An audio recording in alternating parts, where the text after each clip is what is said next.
Good morning, everyone. My name is Bill Edgar. I'm the president of the Central Valley Flood Protection Board, and on behalf of the board, I would like to thank you for logging on this morning. Today's meeting is going to be conducted remotely utilizing the WebEx platform. This teleconference meeting constitutes the board's regular public business meeting for the month of May 2020. We very much appreciate your taking the time out of your busy schedules to join us this morning. Now, before we get started, permit me please to establish some kind of ground rules or procedural rules for us as we start the meeting. First, Ryan Jones, who is our board clerk, will be moderating these proceedings from a technical and will operate the slides for today's presentation. He, as well as Leslie, Ryan, and others, will field comment questions addressed to the presenters, either through the chat function or on the platform, or simply emailing or texting Leslie and Ryan. And we do have some comments, written comments, that we'll be addressing in the context of our presentation this morning, especially on item 9A. Ryan is going to be making some technical operational comments after my introductions regarding how this will work for those of you who are not familiar, have not joined any of these virtual meetings before. Make sure everybody can participate who wants to participate. Second, following each presentation, I will ask for questions or comments from board members.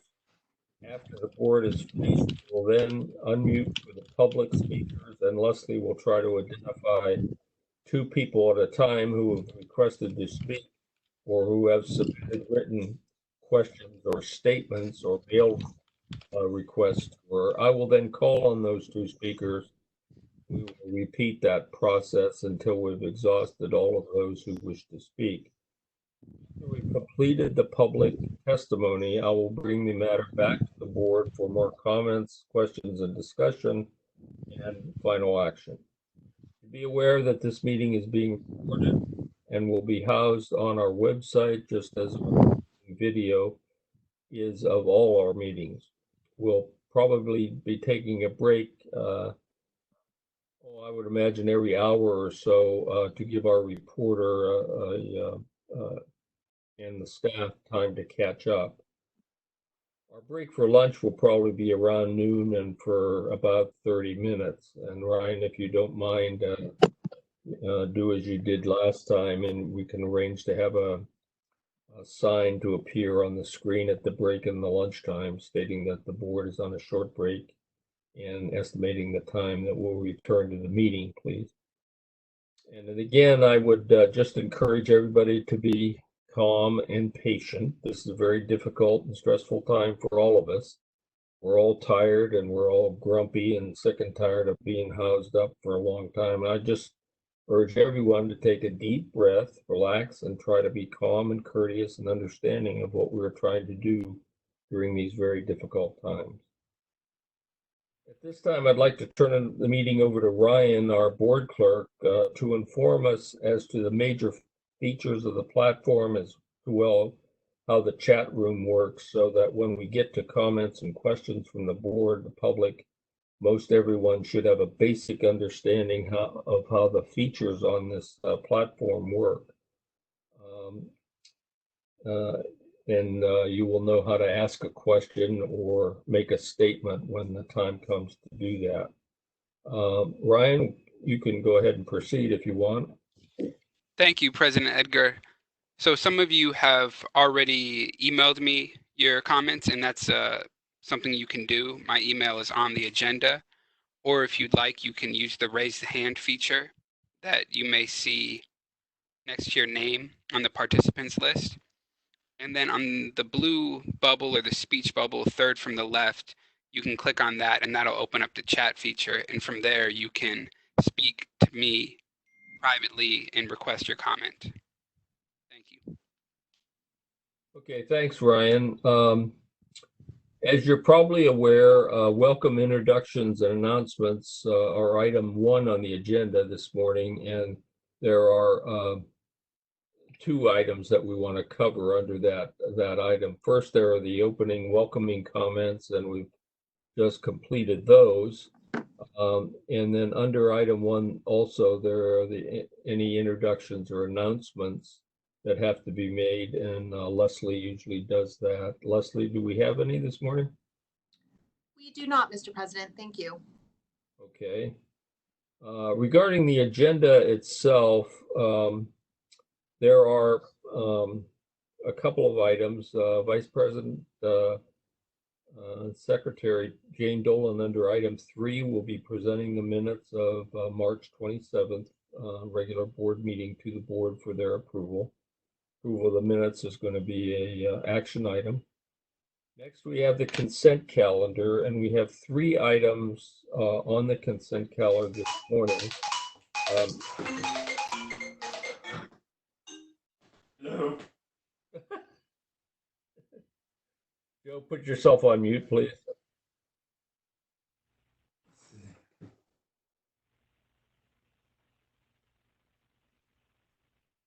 He's muted. Okay, thank you. We have the consent calendar. We have 3 items on that consent calendar, and I'm told from our legal counsel that we should remove item 5B from the consent calendar because we do have some protests to consider on that item, unrelated to flood control, but at least they've been made. The protestant wants to have his letter read into the record and will be or might be making comments. So we'll remove item 5B from the consent calendar and consider it right after approval of the 2 remaining items on the consent calendar, which would be A and C. And we'll take up B after that. Then we have an informational item under item 7A, the overview of section 408 process, and Connie Perkins of the board staff and Kevin Lee of the Army Corps will highlight the key elements of the board and Corps' processes, focusing on the 408 initiation request, or so-called no objection letter. Obviously, this is our staff's attempt to explain what the 408 initiation process involves and what it means as a prelude to our discussion under board items 9A. Frankly, I believe that our letter is requesting an early involvement of the Corps in the study process, and the words kind of no objection are being misinterpreted as being an objection to the substance of the conveyance project itself. Obviously, our interest is only in the impact of the project on the state plan of flood control, levees and features of the flood system itself. We're not interested in the water supply issue, which is in another agency's jurisdiction. But we will be explaining that process in item 7A.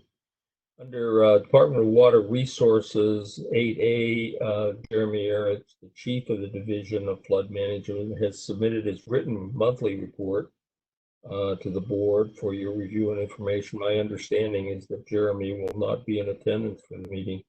However, the board has any questions, a member of the staff will follow up or can follow up later.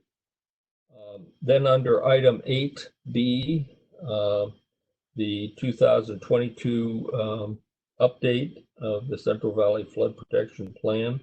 Mary Jimenez from the Department of Water Resources will provide an update on the early effort and engagement regarding their vision for updating the conservation strategy and making sure it's an integral part of the flood plan itself, the update of the flood plan, which we've been advocating for some time.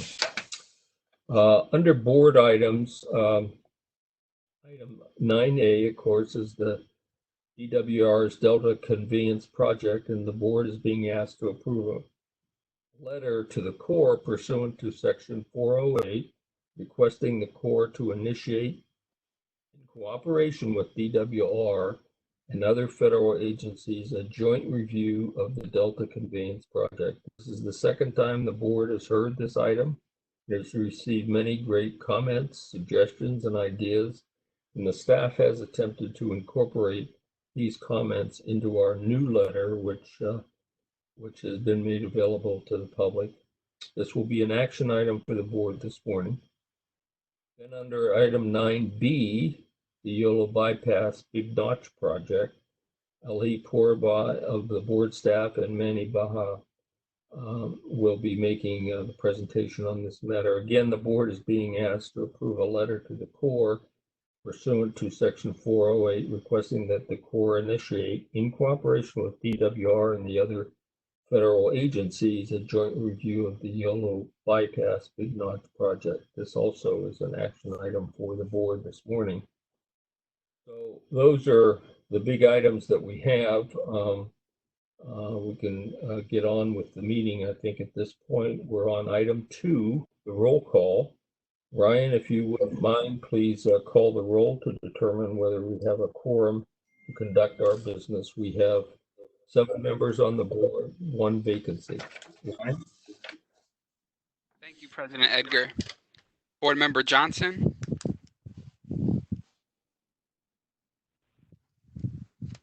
Present. Board Member Ramirez. Board Member Valines. Here. Board Member Countryman. Present. Vice President Dolan. I'm here. President Edgar. I'm here. Mr. President, I would just add that we do have Keith Cialino. I see him on the line. He is representing the Water Parks and Wildlife Committee on behalf of Eduardo Garcia, and for the time being is Catherine Freeman's replacement. So I would welcome him as well. Thank you, Leslie. Okay, members, we're on item 3, which were the minutes of our March 27th regular board business meeting. For everyone's information, this is an action item. Ms. Dolan, our board vice president and secretary, has this item. Ms. Dolan, the floor is yours, please. Thank you, Mr. President. Good morning, everyone. I don't have my photo up on purpose, and if you want to find me on the list, I'm between Jacob and Jen. The minutes of March 27th were sent to you separate from the original board packet sent to board members. They came on Monday, May 18th. I know that you all noticed that. Ryan and I, working remotely, are trying to figure out this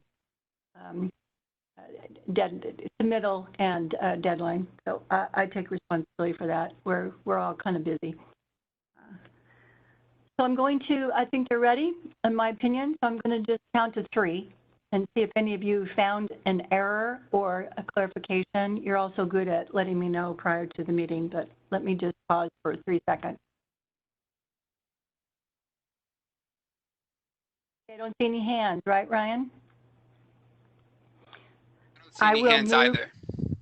Okay, thank you. I will move approval of the March 27th, 2020 meeting minutes. Okay, do I have a second to Ms. Dolan's motion? I'll second. Okay, it's moved by Ms. Dolan, second by member Countryman, that the minutes of March 27th be approved. All in favor, say aye. Aye. Opposed? Okay, that's a unanimous vote of the members who are present. Thank you. Members, we're on item 4, review of the agenda. Leslie, are there any other items that you want to mention regarding the agenda that I missed or you want to expand upon? No, Mr. President, just that the protester for item 5B is in the audience, I'm told. So thank you for pulling that from the agenda per his request. Okay. With that, we'll move to item 5, which is our consent calendar. And what we'll do is take up items 5A and 5C first as a single item. And then we'll take up item 5B as a hearing right after the consent calendar. Could I have a motion, please, on items 5A and 5C? This is Jane. I would move to approve the consent agenda 2 items. Second, Bill. Who was the second on that? I'm sorry. Tim. Oh, thanks, Tim. Okay, moved by Ms. Dolan, seconded by Mr. Ramirez, that items 5A and 5C be approved. All in favor? Aye. Aye. Opposed? Mr. President, this is Jane. I think that's because we're online, I think that's a roll call. Okay. Ryan, could you read the roll on that, please? Board Member Johnson, Aye. Board Member Ramirez, Aye. Board Member Valines, Aye. Board Member Countryman, Aye. Vice President Dolan, Aye. President Edgar. Aye. Thank you, members. Items 5A and 5C have been approved. We'll now take up item 5B. Michael, please introduce your staff member who's going to present this report. Thank you, President Edgar. Michael Wright, Chief Engineer for the board. Nate Cabret of board staff will be presenting this item. Thank you. Good morning, Mr. President Edgar, board members. My name is Nate Cabret, board staff permitting section. I'll be presenting application number 19387, North River Walk Trail Extension Project. The applicant is the city of West Sacramento. Next slide, please.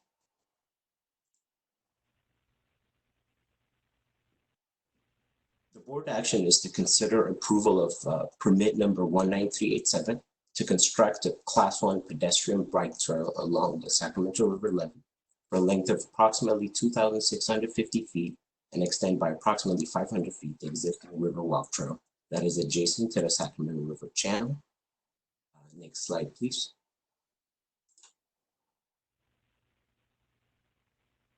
The next slide, please. The project is located in the city on Levee Road between Broderick Boat Launching Facility and the I Street Bridge on the right west bank levee of the Sacramento River. Next slide, please.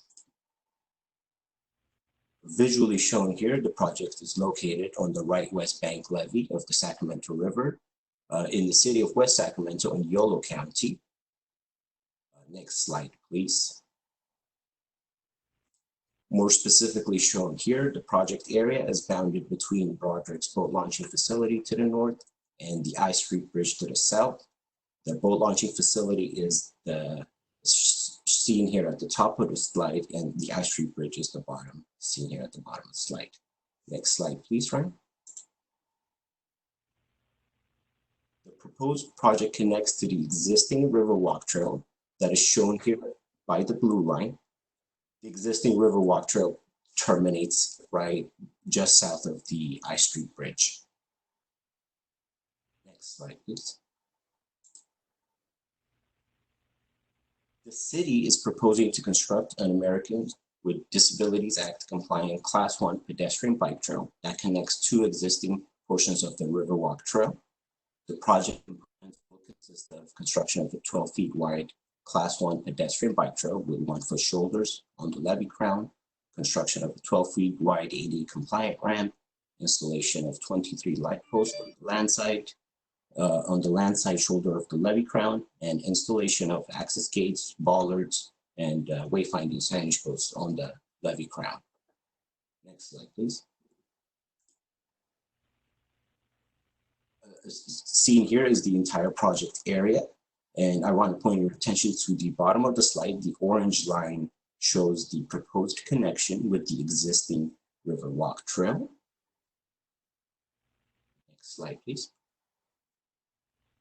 The A one-dimensional headcrest model was developed to analyze the hydraulic impacts of the proposed encroachments, and the results of the hydraulic analysis show a maximum increase of 0.01 feet in water surface elevation just upstream of the ice street bridge for both the design flow and the 200-year flow. Therefore, due to the insignificant changes in water surface elevation, there are no anticipated negative hydraulic impacts to the levee or the channel as a result of the proposed project. Next slide, please. Foundation report was also prepared to analyze the subsurface conditions for the project site, and 5 hand soil sample points were collected within the proposed pedestrian bike trail alignment, and all sample points within native material generally encounter silty to poorly graded sand with minor fractions of gravel.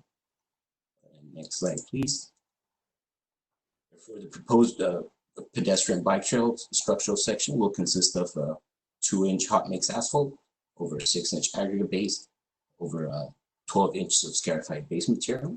The trail will be constructed to meet or exceed Title 23, Section 132 for bike trails. Next slide, please. Board staff received 2 protest letters dated June 18, 2019 and May 20th on behalf of the 4 property owners of the proposed project site. Both protest letters were sent to the city the day after they were received. And first protest letter received on June 18, 2019 had 3 major claims, and I've summarized them here. The first claim is that the city did not acquire the necessary permission from the landowners to undertake the proposed work, and doing so would reduce the value of their property. Second claim was that the levee was built using peat soil that is not appropriate for levee construction. And the last claim is that the board holds a flood control easement over the project site, and that easement cannot be expanded to include the proposed pedestrian bike trail. Next slide, please. The second protest letter was received on May 20th, and it only asked that the protesters' comments be read into the board meeting minutes. However, the second protest letter did not raise any flood control related issues. Board staff independently reviewed the protesters' claims and determined that the protest was not flood control related, and furthermore, samples collected to study subsurface conditions at the project site generally encountered silty to poorly graded sands and minor fractions. And lastly, the board does not hold a flood control easement at the project location, nor does it have the authority to grant or expand easement over the project site. Next slide, please. And we've received correspondence from the city indicating that they are in negotiations with the protesters to acquire the necessary permission for the construction of the trail. And lastly, board staff notified both the city and the protesters of the upcoming board meeting on May 14th. Next slide, please. The project received endorsement from Maintenance Area 4 with conditions which are incorporated into the permit.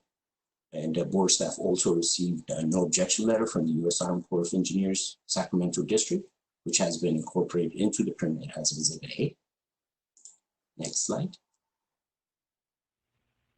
Environmental staff for the board made CPA findings that proving permit number 19387 would not result in any significant adverse impacts related to flood risk, and no additional mitigation measures within the board's jurisdiction are required. Next slide, please.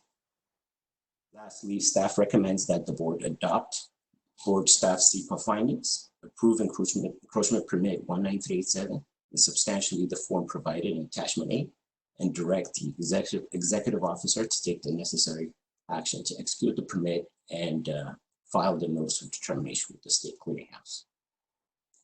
That concludes my presentation. If there are any questions? Thank you, Nate. Any members from the board wish to ask a question?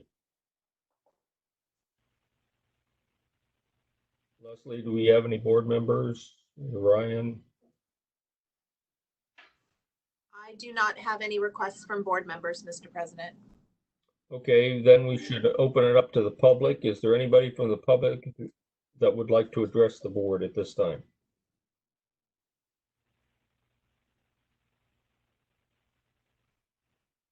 Do we see any, Ryan? I don't see any, President Edgar. Okay, there was a request to have the protestants' letter read into the record. Do we need to do that? And I'll ask Jeet if we need to do that, or Leslie. Good morning, Mr. President. It would be appropriate to read the letter into the record as requested by the protester. However, if the protester is online and would like to make his comments orally to the board, that would be preferable, but it's entirely up to his option, or her option rather. Well, there's nobody requesting.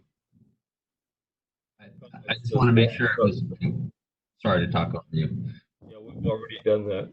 So let's read the letter, please. Nate, you want to do that, please?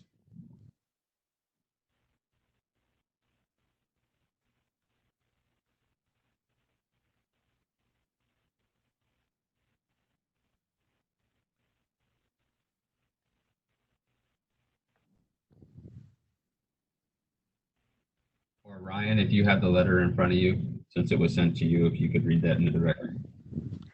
One moment, please.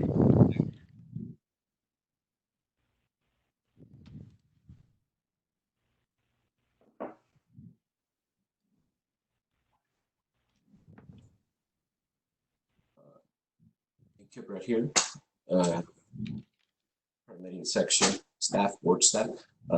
So I have the second protest letter. So it says, to be read into the minutes under consent item B, permit application 19387. The city started this section of bike trails back in 2008 and applied this to the Central Valley Flood Protection Board, CVFPB, permit number 1819GM. Now they are in a hurry as time is running out for their grant money.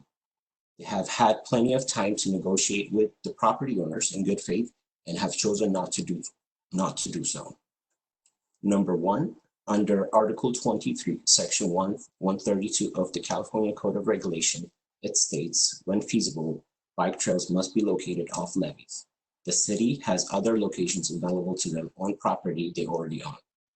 Number two, the city has not gained property rights for the bike trail as required by your own rules. If CVFPB approves this permit, they are allowing the city to use eminent domain to acquire this easement. This does not meet your requirement for appropriate property rights under Section 408. The city will use eminent domain to secure their rights and will start the project before it goes to court under the eminent domain requirements. As the city stated in a letter to CVFPB, it has legal mechanisms for taking possession of the property. We are not asking the CVFPB to deny this project. Just follow your own requirements under Section 23 and obtain the right of way from the property owners. The city had several years to do so. To do this, excuse me.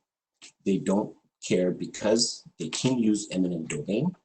Do you think the city of West Sacramento would give anyone a permit to build on a property that they don't own? And finish off by saying you can't tell them they are negotiating with the owners, but I want the permit first as they are requesting.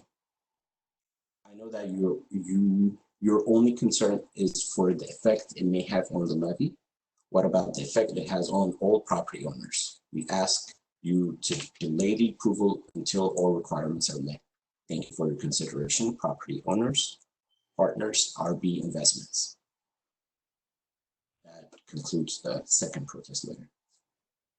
Okay, Nate, you have determined that the requests in the letters are not really related to flood control. They're related more to questions for the city, who is the lead agency on this project, having to do with getting the proper right of way. Is that correct? That is correct, President. Okay, members of the board, are there any questions from the board members?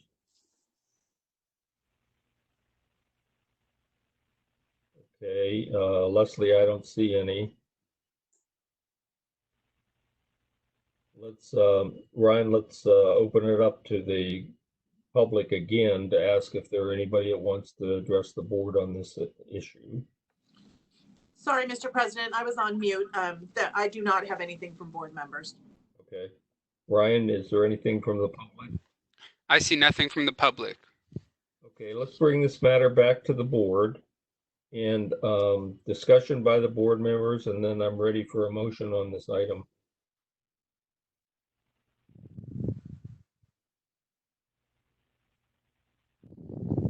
I'll make a motion Okay, to approve the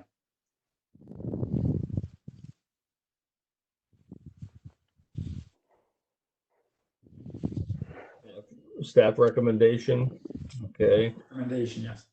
okay, and this second, please. Seconded. Jane, I will second that. I would like to say that I think that we have covered our jurisdictional requirements.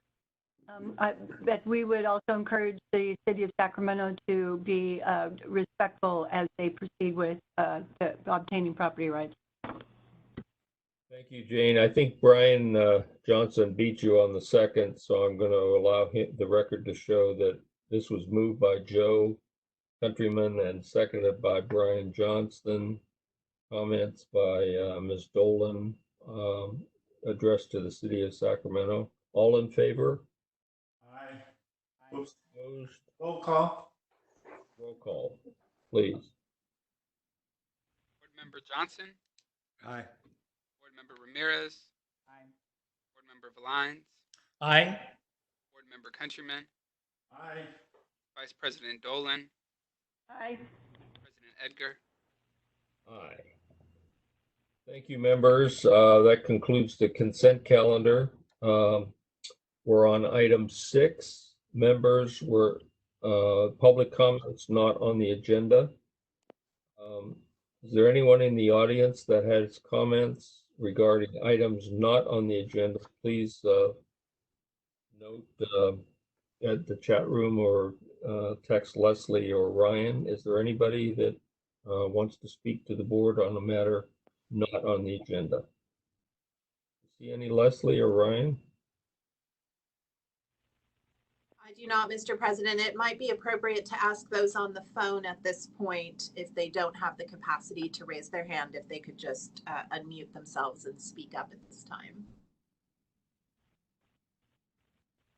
Okay, do we have any of those people on the phone? Okay, well, there are no items under item 6. We'll proceed to item 7. Item 7 is the U.S. Army. I don't know what that was. I'm sorry. Item 7 is the U.S. Army Corps of Engineers Board joint items. This is an informational item, and it's under 7A, the overview of section 408 process. Connie Perkins of the board staff and Kevin Lee of the Army Corps of Engineers. I think Ryan Larson may be also in on this presentation. Will highlight the key elements of the board and the Corps processing, focusing on the 408 initiation request that we always have before us before the Corps starts any work. Connie and Kevin, please proceed. Sure. Thank you. Good morning, President Edgar and members of the board. My name is Connie Perkins, board staff. I'm here today with Kevin Lee with the Army Corps of Engineers to give you an overview of the process for large flood system alteration projects subject to Title 23 Division 1 and 33 United States Code 408 modifications. The board, in cooperation and coordination with the Corps, develop processes to facilitate large-scale flood system alteration projects in the California Central Valley. This presentation will highlight key elements of the board and the Corps' processes, focusing on the 408 initiation quest, or also known as the Statement of No Objection Letter for the Corps to formally start project review. Next slide.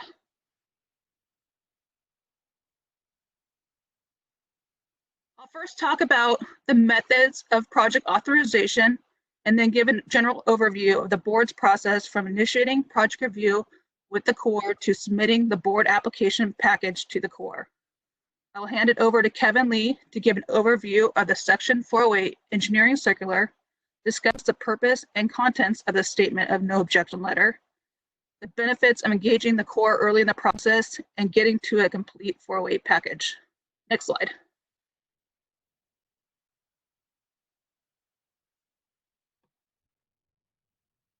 The two main methods for federal project authorization is there's two methods. The first one is the conventional method through a Water Resources Development Act, where the federal government authorizes the Corps in conjunction with non-federal sponsors, such as the board, to plan, design, and build a project. The second way is where a non-federal entity, such as state or local government, proposes a project and applies for a board encroachment permit and a Corps 408 permission to alter or improve the system. The project is authorized through Section 14 of the Rivers and Harbors Act. The board serves as the lead agency in obtaining Corps Section 408 permission to alter the state federal flood control system. This presentation will focus on the second bullet and explain the process for projects that require a board permit and Corps 408 permission. Next slide.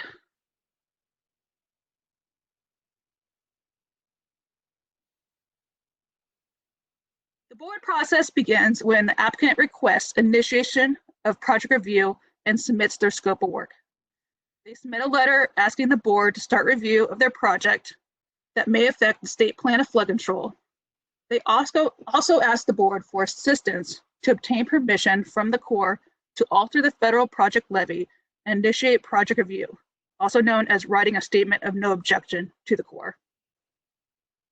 Board staff reviews the scope of work and checks to see if the scope of work has enough information at a conceptual or master plan level for the Corps to understand the scope and scale of the complete Section 408 alteration. After review, the board staff drafts an initiation request letter or a statement of no objection letter to the Corps district to document that the non-federal sponsor is aware of the scope and does not object to the Corps initiating review of the project. At this stage, the board is not approving the project. They are just requesting the Corps to start review of the project. Board staff brings the draft 408 initiation request letter to the board for approval through a hearing. Next slide. Later on in the process, the applicant submits a board application package, which includes design plans, usually around 30 to 65%, and a draft environmental documents. Please take note that the board is considered a responsible agency under CEQA and will be required to make environmental findings prior to issuing a permit. Board staff reviews the package for consistency with Title 23, Division 1, and submits comments to the applicant as necessary. Next slide. So after review, staff brings the application package to the board for approval with a draft Section 408 approval request letter stating that the board supports the proposed project and believes that the project will not be injurious to the public interest and will not impair the usefulness of the state federal flood control system, and also accepts the altered project for operation and maintenance. Once approved by the board, staff submits the 408 approval request letter, signed board application, real estate analysis, draft environmental documents, and design package to the Corps for review. Next slide. The board and Corps currently review the project for consistency with Title 23, Division 1, Central Valley Flood Protection Plan, and the Corps' 408 policy guidelines. Comments are sent if necessary. Early coordination efforts between the Corps district and the board vary depending on the scope of the proposed alteration, but the Corps is usually involved at early stages. The board supports early involvement by federal agencies so we can determine early unacceptable risks to the state federal flood system. Next slide. So now I'll turn the presentation over to Kevin Lee to talk about Section 408 policy overview. Thank you, Connie. Good morning, President Edgar and members of the board. My name is Kevin Lee. I'm with the Army Corps of Engineers, 408 Permission Section. So I'm just going to go over a quick overview of relevant sections from the 408 policy. So as everyone knows, the newest 408 policy is Engineering Circular 1165-2-220. And really the intent of the policy was to help simplify the steps that were listed out for getting to a complete 4-way package, and really place the emphasis on getting to that complete 4-way package. Clarifies how to initiate a 408 request with USACE through a cover letter and a statement of no objection. Provides basic requirements for a complete Section 408 request. And then finally, districts are encouraged to adapt existing processes to reflect requirements in this EC. So as you know, we've been working with board staff for many years on this 408 process, and we have a specific way that makes everything work really well. And we've adapted the current EC to our existing processes with board staff. Next slide, please.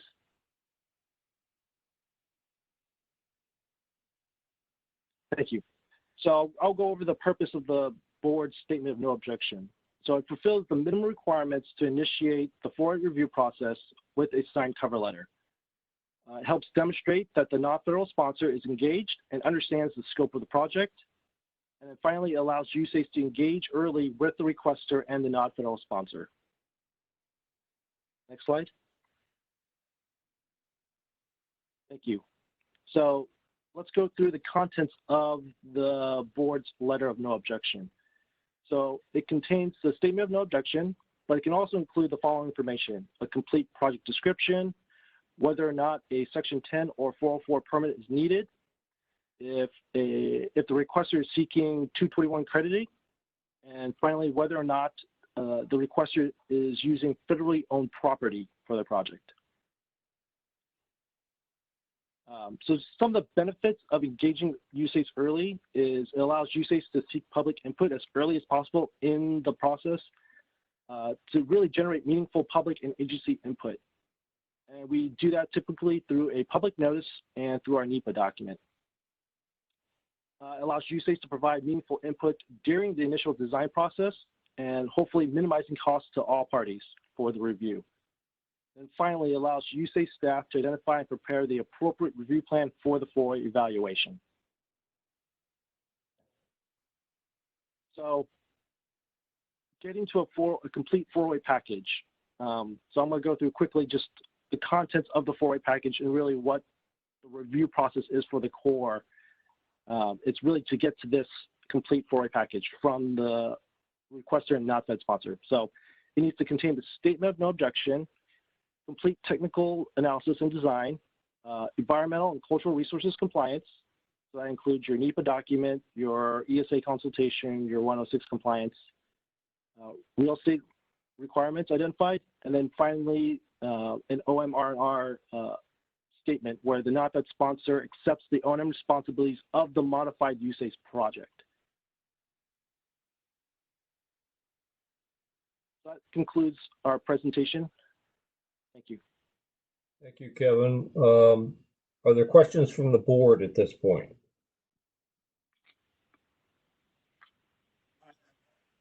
Joe? Question. Go ahead, Mr. Joe. President, Joe Countryman. Yes, thank you. Reviewing, well, what constitutes a complete project description?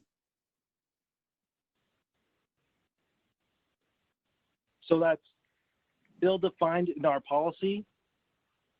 We would think you would at least have a project purpose and an initial design or concept to accomplish that project purpose.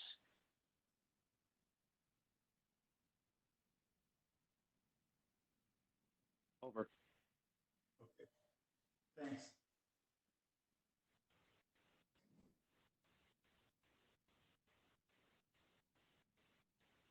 Mr. President, I don't have any other board members.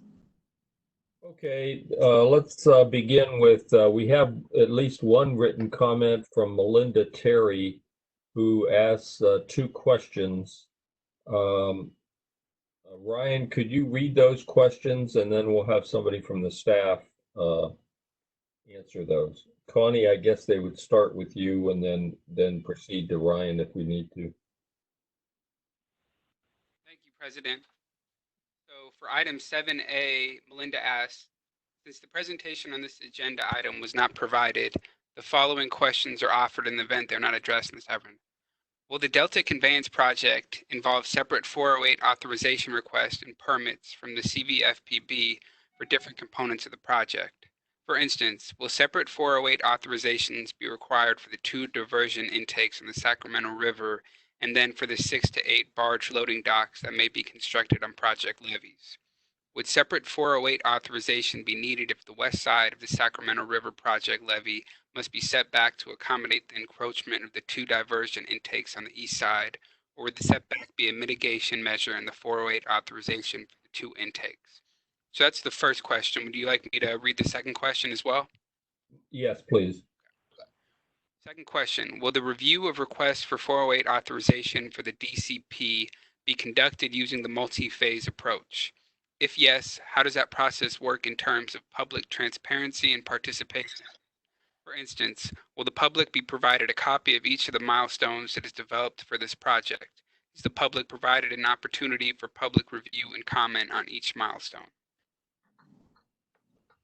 Connie, do you want to take a shot at that? Mr. President, if I may, those are specific questions designed for item 9A that will be heard later.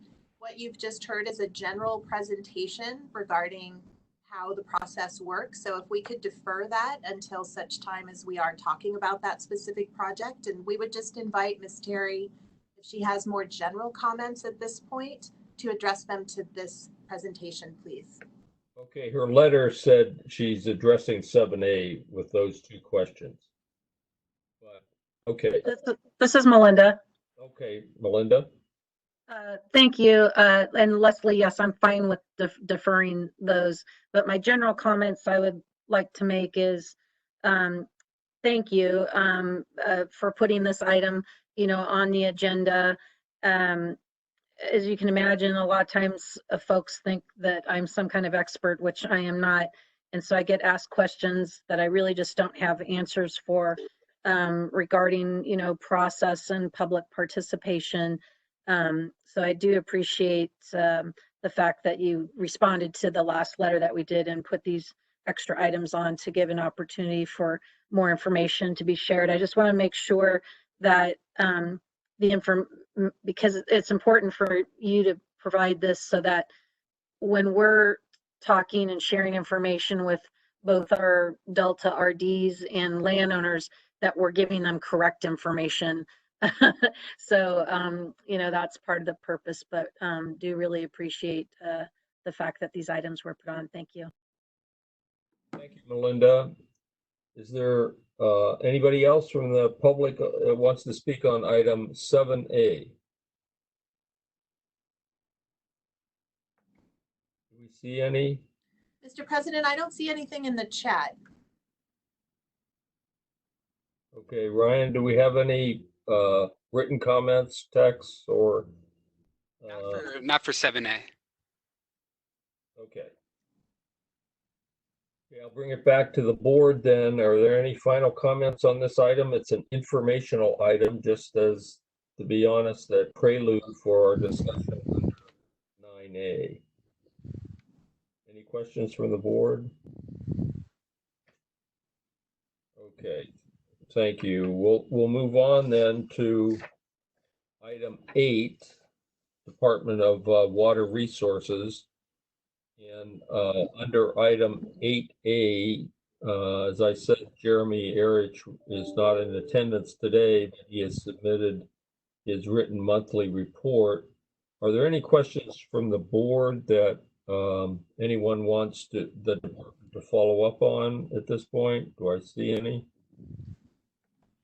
This is Jane. You say that Jeremy's not present, but I see Eric on the ARRICH on the phone. So good morning, Eric. Thank you for your. Okay. President Edgar, this is Jeremy Eric. Oh, you did show up. Sorry. Yeah, I was planning on watching the presentation today. I just didn't have a verbal report for this month. Oh, okay. All right, fine. I misunderstood, Jeremy. Thanks for Thank you. Thanks for being here. So there are no verbal comments under item 8A. Any questions from the board? Since Jeremy's here.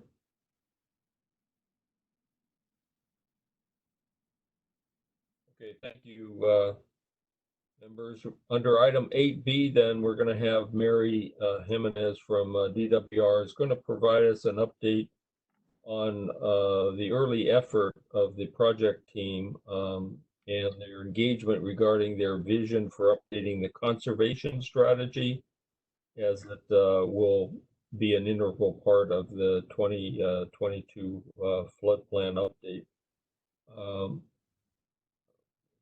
Mary, please.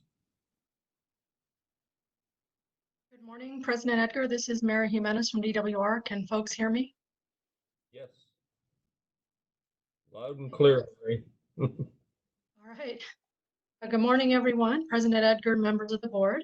This is Mary Jimenez with DWR. I'm the acting chief of the System-Wide Multi-Benefit Initiatives branch in our still relatively new Division of Multi-Benefit Initiatives. I'm pleased to be here today to give an update on the 2022 Central Valley Flood Protection Plan update. And as President Edgar mentioned, focused on our recent engagement and development of the conservation strategy update. Next slide.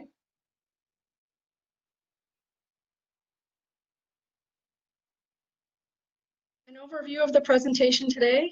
I'm going to start with a recap of where we've been since the last CVFPB presentation to the board that was back in February. And our initial discussions in February were focused on climate resilience. I'm going to spend a little bit more time after that summarizing where we're at in development of a vision for updating the conservation strategy as an integral part of the flood protection plan update and our ongoing engagement on it. And lastly, I'll end with a nod ahead to where we're going towards future engagement on related CVFPB topics. Next slide. And where we've been. On to the next slide, please. As our work on the Central Valley Flood Protection Plan update is well underway this year, we are developing our major work efforts around the three themes shown on the slide. Most notably, climate resilience, performance tracking, and integration and alignment with other state efforts. Next slide. Beginning with the climate resilience theme in mind, we're continuing to work on the climate change analysis update to support development of that theme within the plan, and moving forward in continuing engagement on information presented and discussed at the board workshop in February. A few key points from that workshop and our ongoing engagement are summarized here. And that begins with the recognition that the San Joaquin Basin is expected to face severe climate change impacts over the long-term future. Furthermore, a suite of multi-benefit recommended actions were included for the San Joaquin Basin in the CVFPB that was adopted by the board in 2017. And moving towards the 2022 update, DWR is assessing a broader range of climate change projections and flood system vulnerabilities from climate change. In addition to looking at a median projection, we are looking at a best and worst case. We are exploring integrated adaptation strategies with decision scaling approaches, in particular 2 pilot studies in the Tuolumne and Merced River watersheds. We are updating our flood damage and life loss estimates to reflect significant changes, including those in our climate change projections and significant changes occurring on the ground in the floodplains. Next slide. Moving on to where we're at and focus on the conservation strategy. Thank you. Our vision for updating the conservation strategy as an integral part of the 2022 Flood Protection Plan update focuses on updating information contained within the deep body of work we produced in 2016 in order to maintain its scientific rigor and utility, and additional complementary work as it aligns with the proposed themes of the Flood Protection Plan update overall. Next slide. More specifically, in order to maintain the scientific rigor and utility of the conservation strategy, we will address outdated content, data, and tools, look to incorporate any available data to fill data needs, and work towards reflecting significant policy changes regarding achievement of ecosystem and multi-benefit project objectives contained in the plan. Next slide. As part of continued development of the climate resilience theme, the conservation strategy update will also consider current and projected future conditions for ecological processes, habitats, species, and stressors, based on our updated hydrologic models. Furthermore, we are working to describe how multi-benefit projects can increase adaptability and resilience while contributing to our measurable objectives. Next slide. As part of tracking implementation and outcomes, our performance tracking theme, we are moving towards tracking progress in achieving measurable objectives.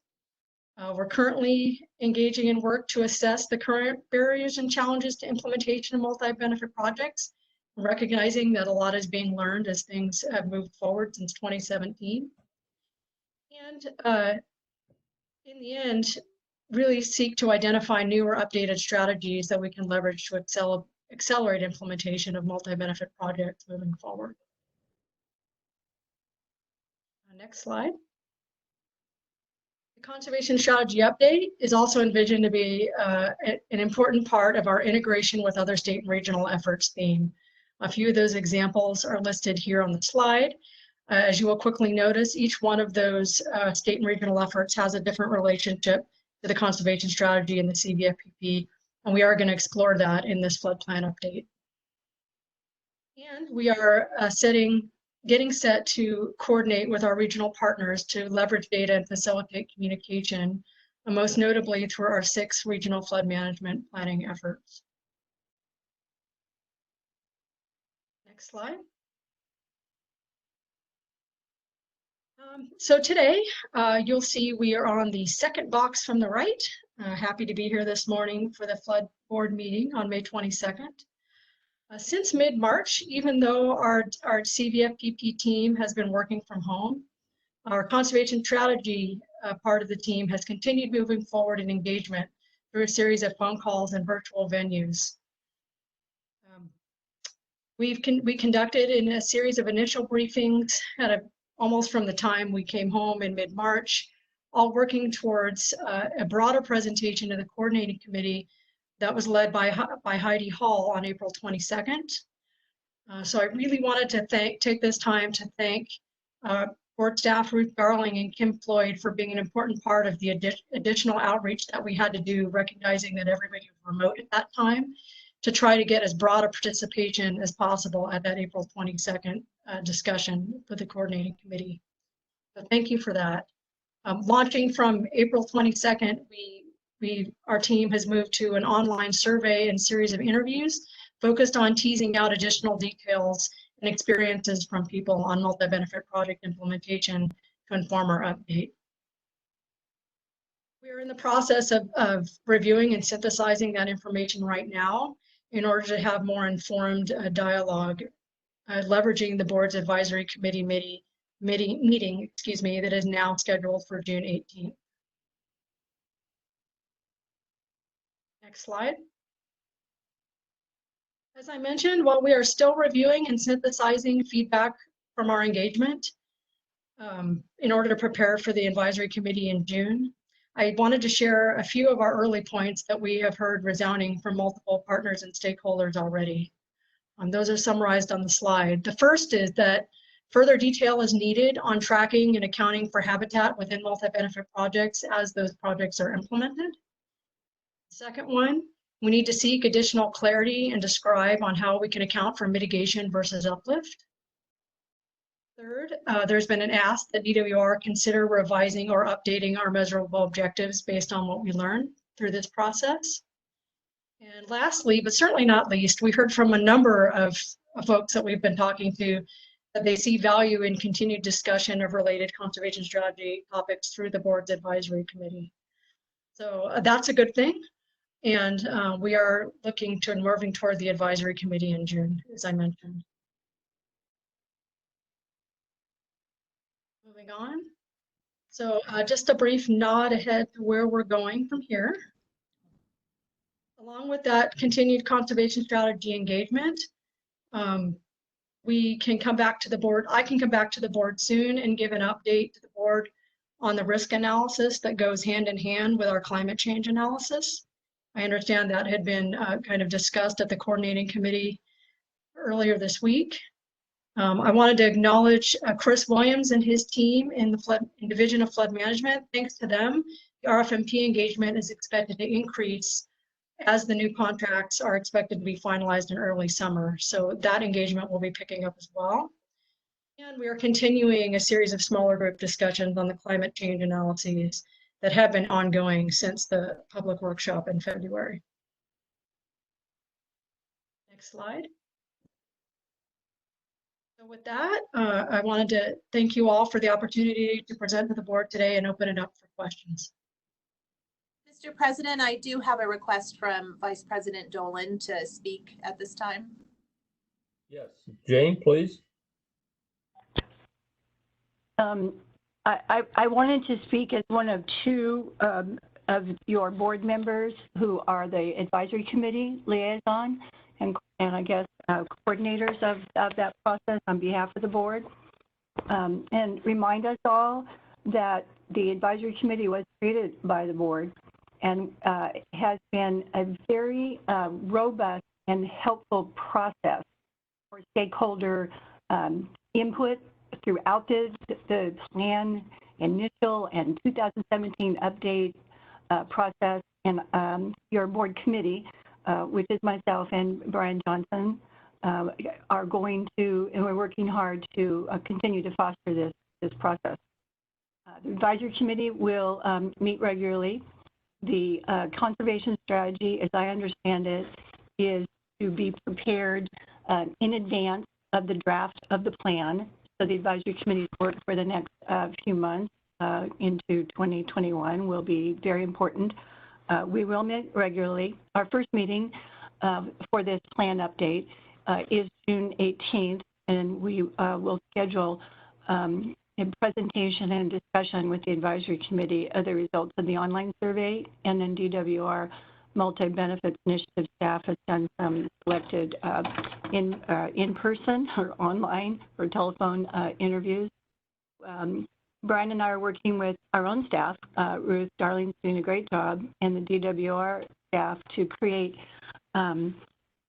issue and proposals, information milestones for scheduling a pretty robust discussion of those with the advisory committee to work toward them making recommendations to improve the conservation strategy and ultimately the plan update. I just wanted to remind you all, we are very much engaged with the advisory committee. I think that the stakeholder process is extremely important and we'll honor that. I'll just see if Brian wants to add anything. Thank you, Vice President Dolan.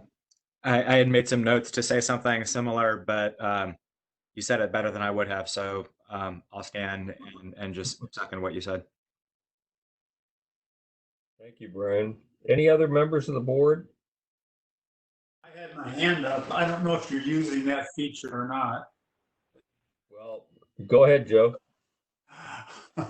The conservation strategy seems to be progressing very well. I don't have any, special comments about it, except I think we need to continue that process. But the one thing I am continually concerned about is the hydrologic aspect and the fact that we're updating hydrologic models. I think we learned that you're not, that the program is not taking precipitation forecasts from the climate change models and converting that to flow. Correct me if I'm wrong about that, Mary, but that's my current understanding, is that that's not what's being done. So I'm not exactly sure what the updating of the hydrologic models is if it's not considering changes in rainfall. More than 50% of the climate change models are on the San Joaquin Basin are showing a reduction in rainfall. And I haven't seen how that's being considered or used in the forecast of the storm events and in the update. So I would hopefully, this is probably, this is not what this meeting and presentation was about, but I continue to look for and have the board presentation on this very, very important issue.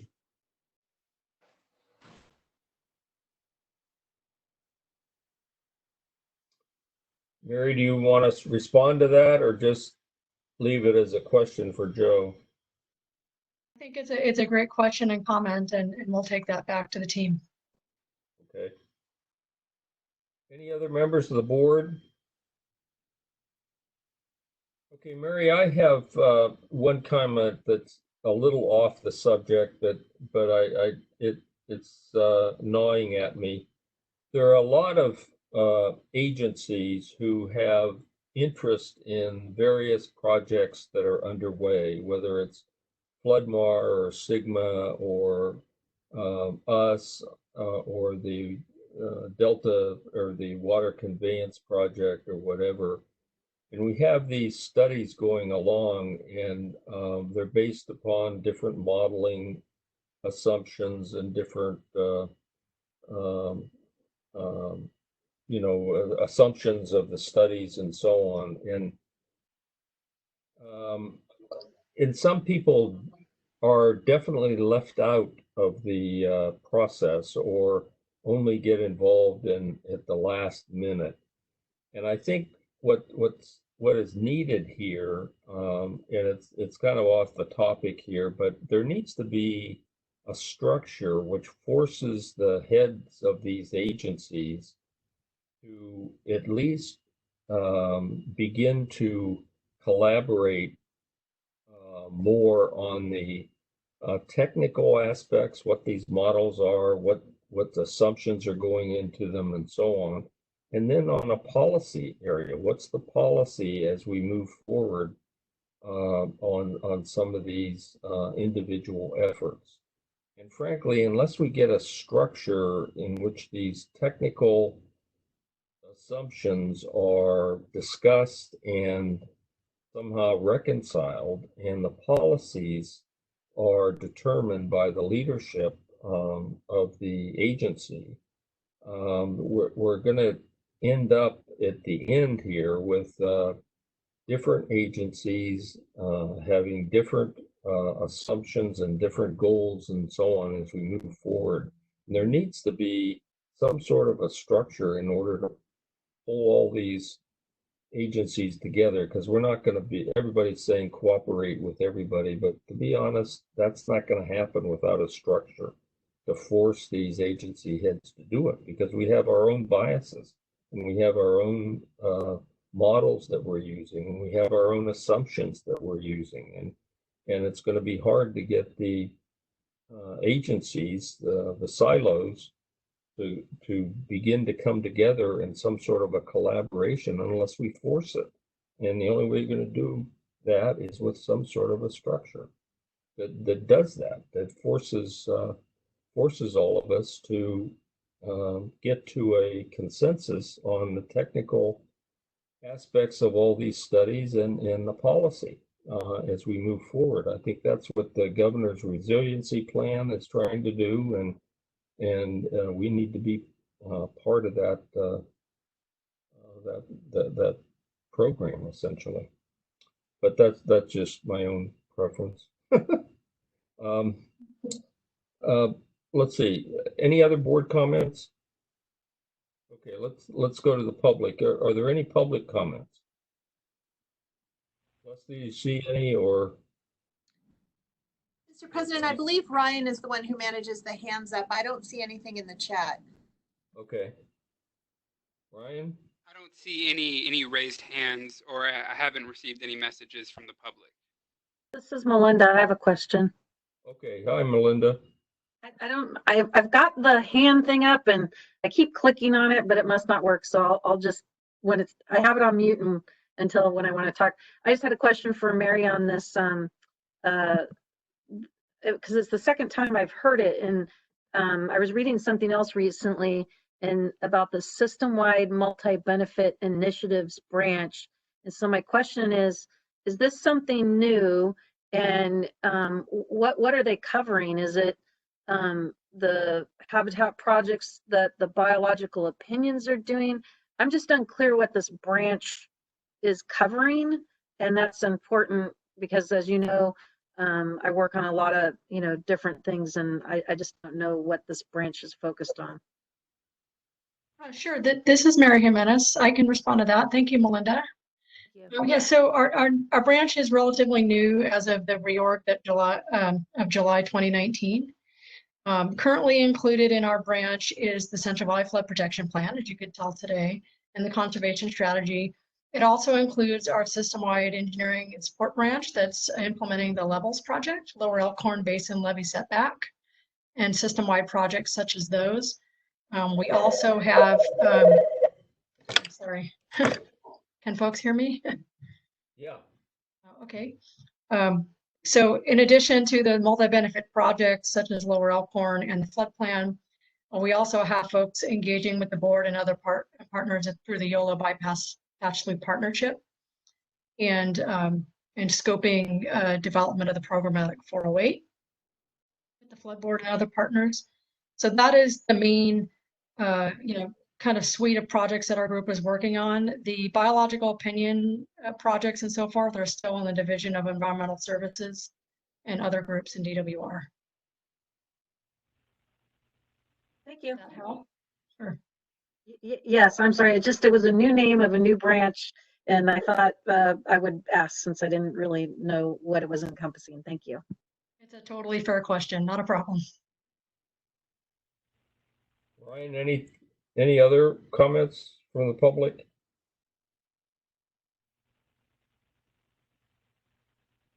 I see no hands. Okay. Thank you. My hand up, so I don't. Oh, sorry. I see you, board member Countryman. I just didn't see any members of the public. Okay. Joe? I just would like to know from Mary,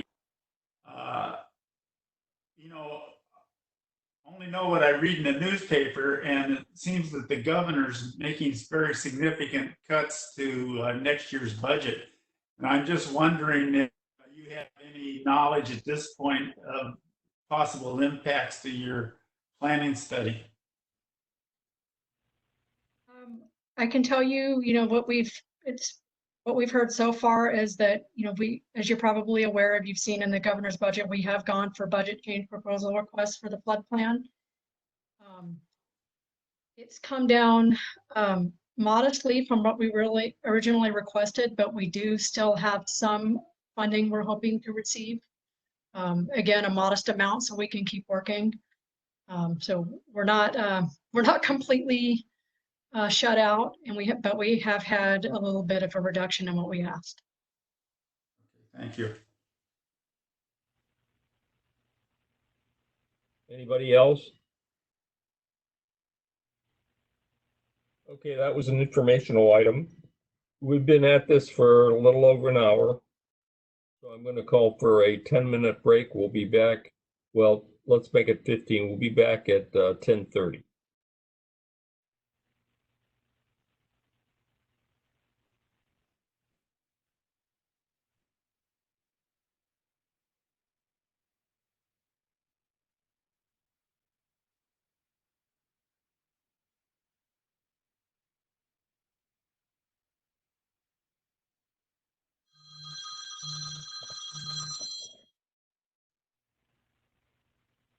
Hey, Les.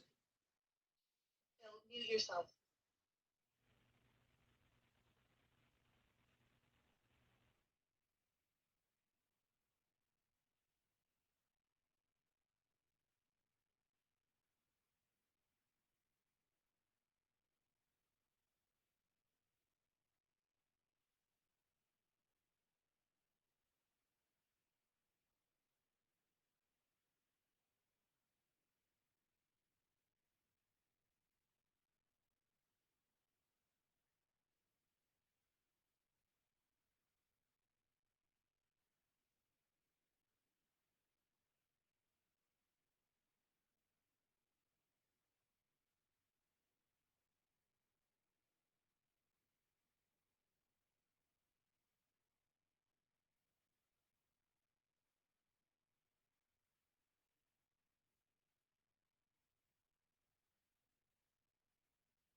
Okay, Ryan, I think we're back.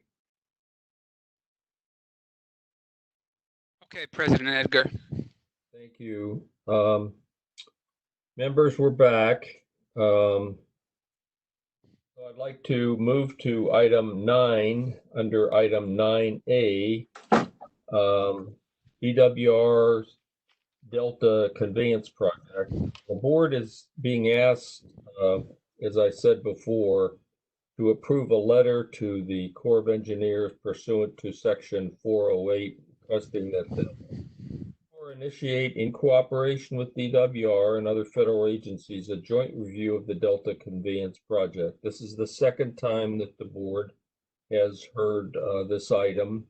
We continued it from last month to respond to the questions, ideas, and suggestions that we've received from the stakeholders, and the staff has attempted to incorporate them into our new letter.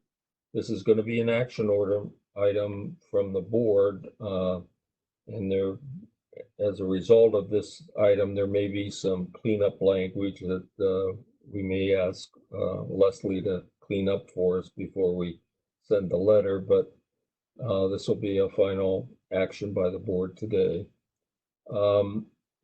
The issue, I think, the policy issue that the board needs to think about here is that we are going to be dealing with a decision as to whether we ought to involve the Corps early, given the fact that we don't have a lot of specificity on the project itself, and certainly the EIR, the state environmental document, needs to be consistent with the NEPA document. And the best way to do that is involve the Corps early. And whether we want to do that or wait until the project is more defined with a lot more specificity and then submit it to the Corps. My view is that if we do that, we're simply going to it's simply going to result in response by the Corps, and then we're going to have to redo a lot of the effort that's being done now. It's better, in my view, to approach this in a collaborative way, even though we don't have the specificity that we'd like on the project. So I'd like to first proceed with the presentation, and Leslie's going to make an opening comment, and then Carrie Buckman, who is the project manager for the project for DWR, will follow her after the staff. Leslie? Yes, thank you, Mr. President and members of the board. First of all, I would like to express on behalf of the staff our appreciation to all of the stakeholders who took the time to add. I think we have some feedback. There we go. To add comments to the public record. Melinda Terry was thoughtful enough to send a series of questions in advance to facilitate the public discussion during our virtual meeting today. We understand the pandemic facing California and the world has caused widespread suffering and disrupted all of our lives in profound and heretofore unimaginable ways. Under Governor Newsom and Secretary Crowfoot's leadership, and in line with the governor's plan to slow the spread of the novel coronavirus, we've moved our in-person meetings to virtual meetings with each of us at different locations. This has created new logistical challenges, but all of us here at the Flood Board are doing everything we can to contribute and continue to provide excellent service, as well as a forum for meaningful public discourse during these challenging times. I'm heartened today that despite these newfound challenges, our efforts at engaging and encouraging public participation, something for which this board has always been known, have been so successful.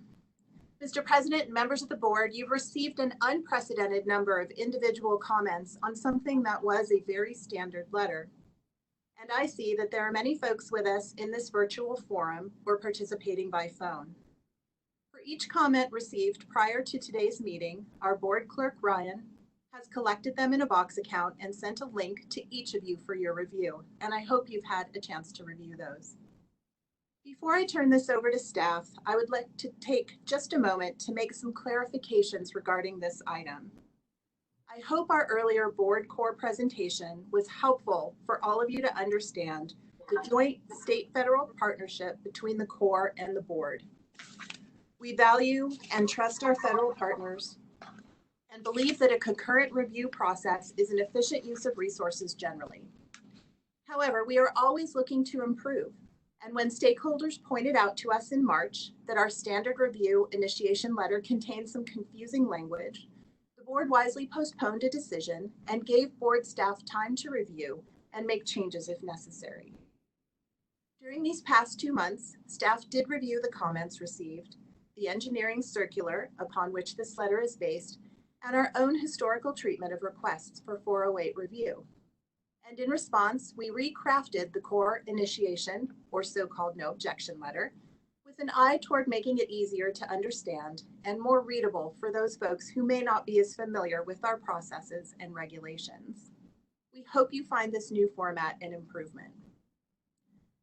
We also responded directly to DWR, notifying them that, as a responsible agency, the board was going to need adequate CEQA analyses to be able to make flood-related findings prior to issuing any permit for encroachment or alteration of the state plan of flood control. A copy of that letter was also included with the staff report that the board received for this item. This direct response letter will now be sent to all requesters to ensure they know early on that the board will need adequate information to be able to make our flood-related responsible agency findings. We think this is an improvement that will benefit requesters, our partners, and the public alike. As a final note, I would like you to remember the action here. The board is being asked to approve sending a letter under my signature to Colonel Handura, letting him know that we, as the non-federal sponsor to the State Plan of Flood Control Facilities and state partner to the Army Corps, do not have an objection to the Army Corps reviewing the proposed project to ensure it complies with all applicable federal regulations for flood risk management. There are no established criteria for when we send this initiation letter, and as some have pointed out, we could send it later in the review process, for instance, after the CEQA document has been finalized. And I should just note here, as noted in your staff report, sending this letter is not in and itself a project that requires CEQA review, nor does it represent any kind of approval or endorsement by the board of the Delta Conveyance project. But staff believed in March, and we still believe today, that early engagement by the Corps is a wise use of resources. Will allow both the state and federal flood control interests to be involved in the development of the project at the earliest possible stage, and the concurrent development of the federal and state environmental documents will result in a better coordinated effort to ensure all potential effects are mitigated to the fullest extent. As our presentation earlier showed, there will be other points along the project development where there will be opportunities for public input, and the development of the environmental documents themselves are an avenue for public engagement.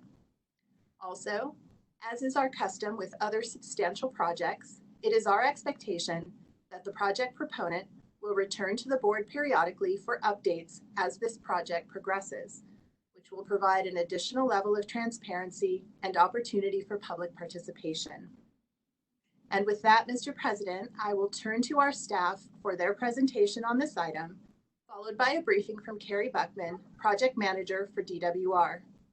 We also have our Chief Engineer, Environmental Branch Chief, and 408 Permitting Branch Chief here to field any questions the board may have. I would turn it over to Ali at this time. Thank you, Leslie. Ali? Thank you, Leslie, for the introduction. Good morning, President Edgar and the board. Can you hear me? Yes. My name is Ali Porbaha, the staff of the board. I'm here with Carrie Buckman, Environmental Program Manager with Department of Water Resources, to request board approval to send the no objection letter to the U.S. Army Corps of Engineers for Delta Conveyance Program project, which is item 9A in today's board agenda. Next slide, please. DWR has requested the board to initiate review of this project by the U.S. Army Corps of Engineers to determine if the proposed project would comply with all appropriate federal regulations within their jurisdiction. So we are here to ask the board to consider approval of a letter to the U.S. Army Corps of Engineers pursuant to Federal Title 33, United States Code Section 408, requesting initiation of, in cooperation with Department of Water Resources and other federal agencies, a joint review of the Delta Conveyance Project, which may alter the state federal control system in California's Central Valley. Next slide, please. Board staff completed an environmental review of the proposed action before the board today, sending a letter to the U.S. Army Engineers to initiate a Section 408 review on the proposed project. Board staff finds that the request to initiate a Section 408 review will not have a significant effect on the environment. Further, the action before the board today does not constitute a project for the purpose of the CEQA. Additionally, the board, as a responsible agency pursuant to CEQA, will complete a full CEQA compliance review prior to approving a permit for the proposed project. The complete CEQA findings are located in the staff report under Section 7 for your reference. Next slide, please. According to U.S. Army Corps of Engineers Engineering Circular 1165-2-220, the purpose of the statement of no objection is to document that the non-federal sponsor is aware of the scope of the Section 408 request and does not object to the request being submitted to U.S. Army Corps of Engineers to initiate evaluation of the request. Board staff is aware of the planning level scope developed by Department of Water Resources for this project. In its current iteration, the Delta Conveyance Project proposes to alter the federal state flood control facilities in order to develop new diversion and conveyance facilities in the Delta. There is no objection to the request being sent to U.S. Army Corps of Engineers to initiate evidence of. As a result, the staff recommends that the board approve sending the draft no objection letter to the Corps in substantially the form provided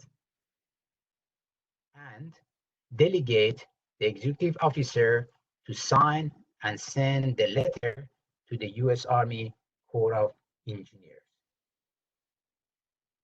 This concludes my presentation. Unless the board has any questions, I'm turning it to Carrie Buckman to explain why DWR is requesting to initiate 408 and why to request it now. Thank you, Ali.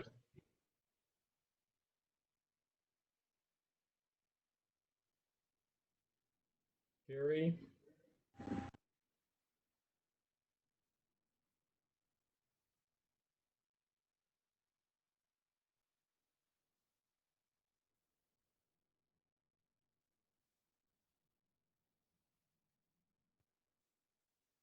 So I'm going to unmute Carrie right now. Okay. Muted Carrie. Great. Good morning. Can you hear me? Yes. Excellent. Thank you, President Edgar and members of the board for considering this item today. I think we can move on to the next slide, please.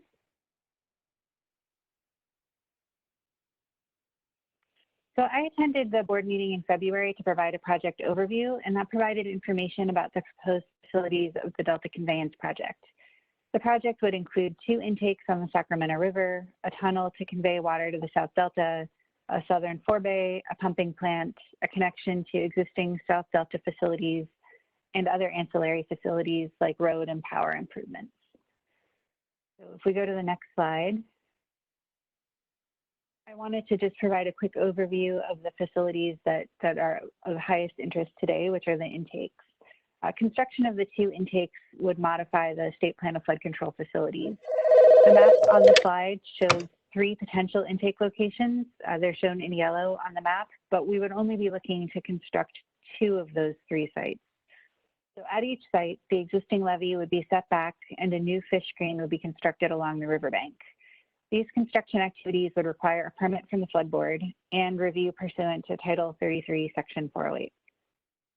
There are other project elements that may require Section 408 review, such as the tunnel crossing under the San Joaquin River, but they would not involve the flood board. So many of the public comments on this letter focus on the timing, and people wonder why we want to engage the Corps at this time rather than later, as is the case on some projects. We are not requesting the start of Section 408 now because we are ready to start the design review. Instead, we want to have the Corps participation in this phase of the planning process. So as the Corps just presented, the Corps needs this initiation letter as part of the standard process to involve the Section 408 team in NEPA. So NEPA needs to start now to have coordination with the CEQA process, which has already started. This project doesn't have a federal proponent, so one of the federal regulatory agencies will need to be the NEPA lead, and engaging the Corps now will start the process. Starting now will involve the Corps in the process to identify analytical methods and models for flood-related impacts. A number of commenters expressed interest in having this impact analysis complete before starting the process, but we think it's really important to have the Corps involved at the early stages before the work is started, so that we know our methods and approaches will meet their needs. Additionally, the Flood Board has sent a letter that described information needed to make decisions as a responsible agency, and this early coordination will help make sure our work satisfies the board's needs as well. So the results of these impact analyses will be included in the CEQA and NEPA documents. Early coordination and collaboration will help accomplish federal-state alignment and alignment between the Corps' Section 404 and 408 processes. This initiation letter will help DWR, the Flood Board, and the Corps coordinate early on the assessment of flood-related impacts. This will help manage time throughout the permitting process because the agencies will understand why and how impacts have been analyzed, and we will have already addressed comments that may come up early in the process. Additionally, DWR will be working with the Corps' regulatory group related to Section 404 permitting, and involving the Section 408 team through this initiation letter request will improve coordination between those 2 groups as well. Finally, initiating the Section 408 process at this time does not indicate that any decisions have been made about the proposed project or implementation. Rather, it allows the Corps to participate in identification and evaluation of alternatives as the CEQA and NEPA processes move forward. So that is the close of my slides, and I think I'm handing it back to Ali or President Edgar. Thank you, Carrie. Leslie, does that conclude the staff presentation? Yes, Mr. President. Okay, we'll ask the board for comments. Mr. President, I do believe that we did have our 408 branch chief, Greg Harvey. I President Edgar, this is Greg Harvey, board staff. Can you hear me? Oh, okay. Fine. At this time, I think staff believes we've answered all of the California Central Valley Flood Control Association questions. So if there are any other questions, board staff and the Army Corps would be happy to answer those. Okay, Greg, I've advised the board that the basic policy issue here is, do we engage the Corps early, even though the project isn't as defined as it needs to be, or do we wait till the project is defined and engage the Corps later?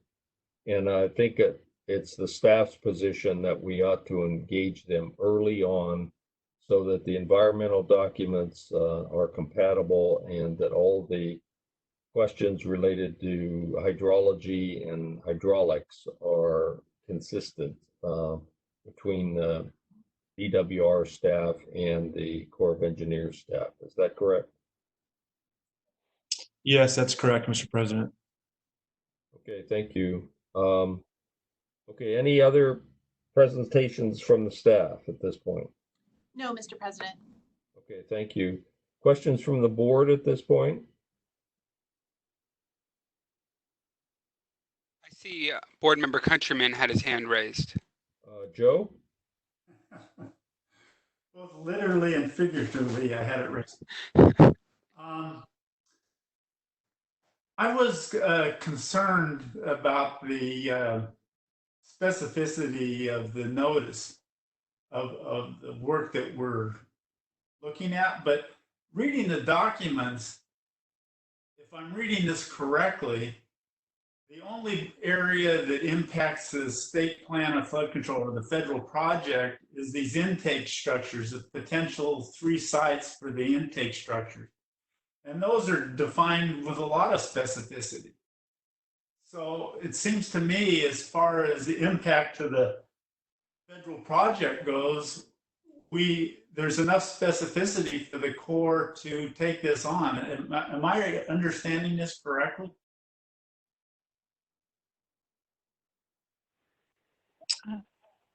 President Edgar, Oh, go ahead, Carrie. I was just going to ask you guys if you wanted me to respond. Sorry. Well, that would be fine. Okay, so I did want to say that there are a few other areas that would involve the Corps regarding Section 408, but both of those are on the San Joaquin River. One of them is an undercrossing under the San Joaquin River, and the other is a barge landing potentially on the San Joaquin River. So there aren't any other elements that would involve 408 and the flood board other than the intakes, which, as you mentioned, are pretty well defined. Yeah, that was my understanding of reading the documents, that the other locations didn't include federal levies at those places. Is that right? Correct. Okay, thank you. Any other board comments?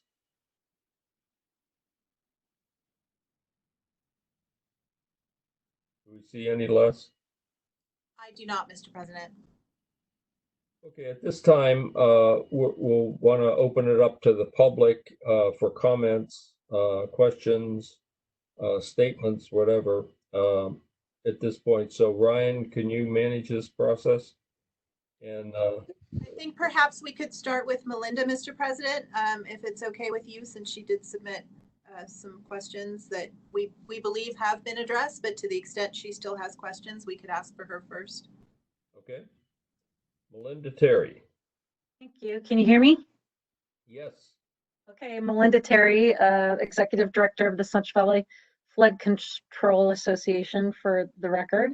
And yeah, with having to do meetings online, and we've had internet difficulties here in West Sacramento, I did submit some questions just in case I couldn't participate online today, but we appreciate the opportunity. Yeah, I think, I guess I'll start off again just saying that I'm hoping to get some more information and clarification so that we can provide correct information to the RDs and landowners who have questions about once the letter's submitted, now what? But I will say, when we look at this item number and then compare it to item 9B, it does, go to that question of early versus too early. Big projects does make sense to do early consultation, but item 9B to compare, that project, the Big Notch, already has both the EIR and EIS approved. So you do get to see a lot more project detail. As Carrie said, there are elements beyond just the intakes that relate to 408. And I think that's part of the questions as well is, what exactly items are going to require the 408? And are they going to require multiple 408 permits? Or, is it a multi-phase review? And what does that mean? And, she mentioned, I believe, one barge loading dock in the San Joaquin part of the system. I think in prior iterations anyway, the project, again, we have not seen an EIR for this project yet, but in the prior versions of the project, there were somewhere between 6 and 8 barge loading facilities. But even though, let's say that one of those facilities was built on a non-project levee, but it's across the waterway from a project levee, as you can imagine, you've got encroachment into that waterway that could reduce the flood flow capacity and create overtopping situations, as well as some erosion possibly on your actual project levee. So I would point that out. In addition, and again, when we've been able to see EIRs for the prior iterations of this project, when you read the construction appendix, there are lots of actual construction activities that can also have impacts on your facilities that are going on for other things that maybe don't require the 408. But anywhere, anything like the pile driving, they acknowledge will cause sinkholes and land sinking, but the prior EIRs did not mention, impacts to the levees themselves. I was appreciative, by the way, I did want to mention, thank you, Leslie, for that May 8th letter. It kind of gave, brought up some of these things to them. And I appreciated in that letter that one of the things you asked for was that the EIR have an actual flood chapter, because in the prior iterations of the project, that's one of the things that was really difficult is they didn't really analyze things in terms of flood. I just found things out, for instance, about the loss of flood flow capacity from these barge facilities, because in the recreation center, they would say that, these things would encroach 50% into the waterway for boats, but it wasn't analyzed for flood. They analyzed a lot of flows for water supply, but not in terms of flood and erosion and other things that would occur. So, it really would be helpful to have that. But again, I think, right now, interested to hear, what this review entails and the public process, because that's really, I think, what people are asking now is, what does this formal review entail? When I've read the circular, it indicates that when significant changes are made to the project, then the 408 process starts all over again. This project, of course, is still at conceptual level of design.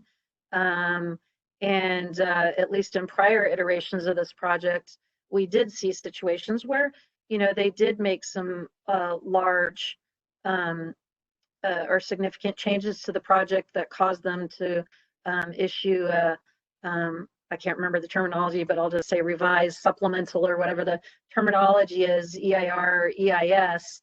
And so it can start the process all over. And so having more information on what this review is, and if it's a multi-phase, to have that described so that we can share that with folks, because again, I only know reading the circular that it apparently involves development of milestones. And so the questions are, will milestones then be provided to the public? Is there public comment opportunity for those? We, of course, are very interested in these periodic reports back to the board and really to the public, because this review process could take years when you've got a project that's at a conceptual level of design. And then that goes to, I think, one of the things that the association brought up in our letter, and I believe Central Delta Water Agency as well, of, you know, concerns over participation in this early review, what that means for your staff and the other permits for projects that really are, you know, levee projects, flood control that are ready to go, and, you know, potential delays. I saw that DWR has done a funding agreement with the Army Corps, and I think given them $500,000. I don't know if that's how it works for the flood board as well, or if this really, you know, what are you even able to participate? It says joint review, but if you don't, you know, have staff and time to do, you know, that's an issue that we don't quite understand as well, but certainly want to make sure that permits are, you know, still going through. So, you know, I put in some specific questions as well. I don't know if you want me to read through those, but I tried to just now try to generally cover a lot of stuff. So I don't know if you want me to stop or. Well, let me have Carrie Buckman, if I could, Melinda, respond to the issue of how the periodic review and the transparency is going to work on these projects moving forward, Carrie. What is this going to exactly look like? So we are still working on an overall public involvement approach based on some of the scoping comments we got, but we have been working on, sorry, the joys of teleworking, lots of noise around here. Of course, the big phone rings as soon as you guys ask me a question. Sorry about that. So I have been talking to the flood board team about making regular presentations to the flood board about the elements that are relevant to the public related to flood and also to the board. I think that we anticipate that being a regular occurrence, and we'd like to try to make sure that people are aware as possible. In addition, we are doing our own public outreach effort as DWR, that we want to make sure that we are transparent and open about what's going on. And we are doing everything that's part of CEQA, so that we are making sure that we have a lot of communication about the CEQA documentation, and there will be a review of that draft as well. So those are the main components, I'd say, of public involvement that are happening in the near future. Well, the thing that Melinda mentioned was this business of if the scope of the project changes, and I guess we're talking about major changes. Does this 408 process start over again? Is that? So I think we might want to check with the Corps about that, but my understanding is that may be a little bit more relevant to once we've submitted substantial review materials. At this point, the letter, I think, is just initiating the process. Yeah, that was, okay. All right. Melinda, I think that. I think the really major things that are still left unanswered is, my understanding is review is either a single project or a multi-phase review. And it is a big difference because my understanding, just from reading the circular, is there are milestones that are established. Again, I'm just wondering, is it multiple 408 permits? Is it a single 408 permit? Is it multi-phase? And are there milestones? Are those provided to the public? And then the other thing that I had in my questions was asking whether the flood board had submitted scoping comments on the DCP. And, you know, because it's particularly relevant, because I believe in the water fix. Anyway, the board, I know, submitted EIR comments in 2014 on the BDCP, which was the first version of this project. I don't know if you submitted anything on the water fix, but the water fix EIR didn't even show the flood board as a responsible agency. You know, even though the comment letter that the board submitted on the BDCP in 2014 was very good and explained your role and responsibilities in the 408 permitting process. So, so anyway, you know, that's one thing, is whether you are already participating in submitting comments on this project through the EIR to make sure that all of that information, you know, is given to them and then treated properly in the EIR. But also, again, these questions about the actual 408 review process, because I'm not clear on how public that process is, other than, I guess, DWR reporting to you. But, you know, these questions about the multi-phase and the milestones, or multiple 408 permits being done separately. Okay, maybe we can have somebody from the Corps answer that specific question. Is this a multi-phased 408? Is this a, what, you know, how does this work exactly? Edgar, I see that I believe Ryan Larson from the Corps has his hand raised. Thank you. Ryan, Yes, good I do. morning. Can you guys, can you hear me? Yes, we can.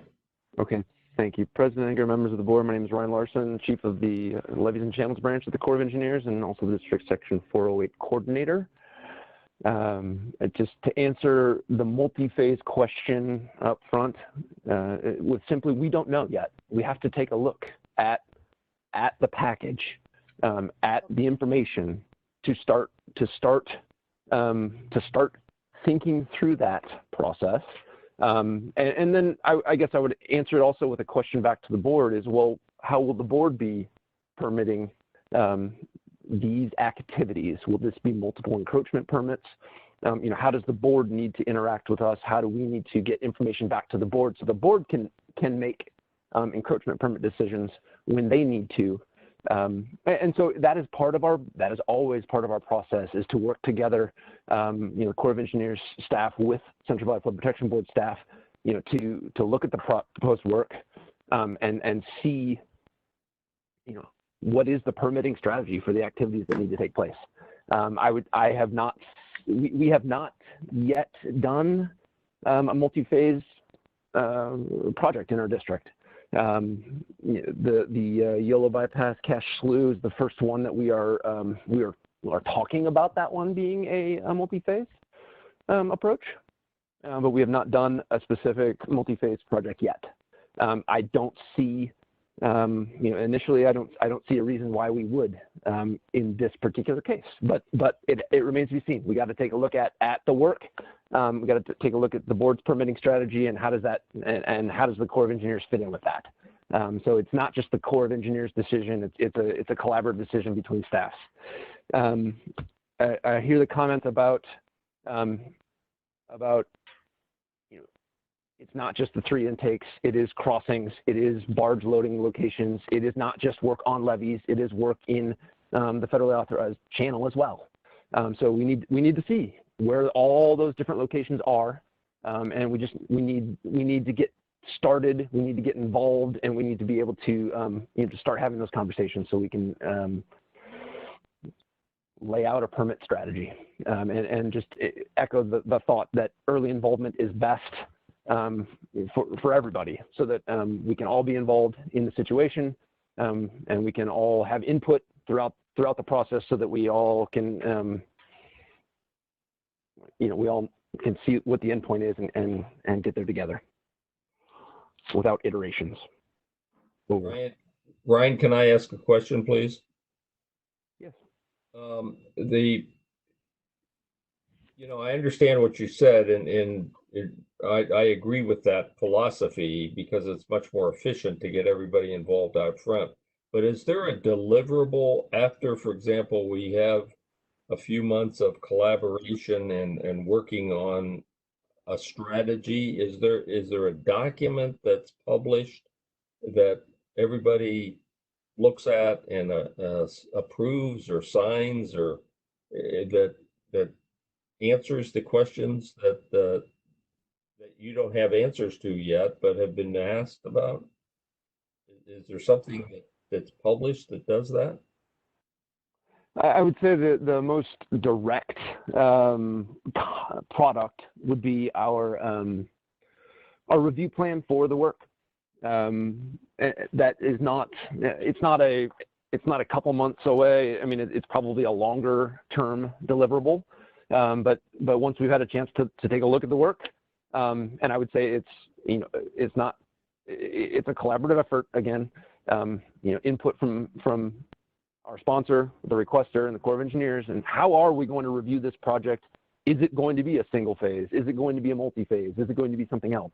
Where we would lay that out. That is a document that does get posted to our website, our district website. It is a document that we send up to our division office for approval.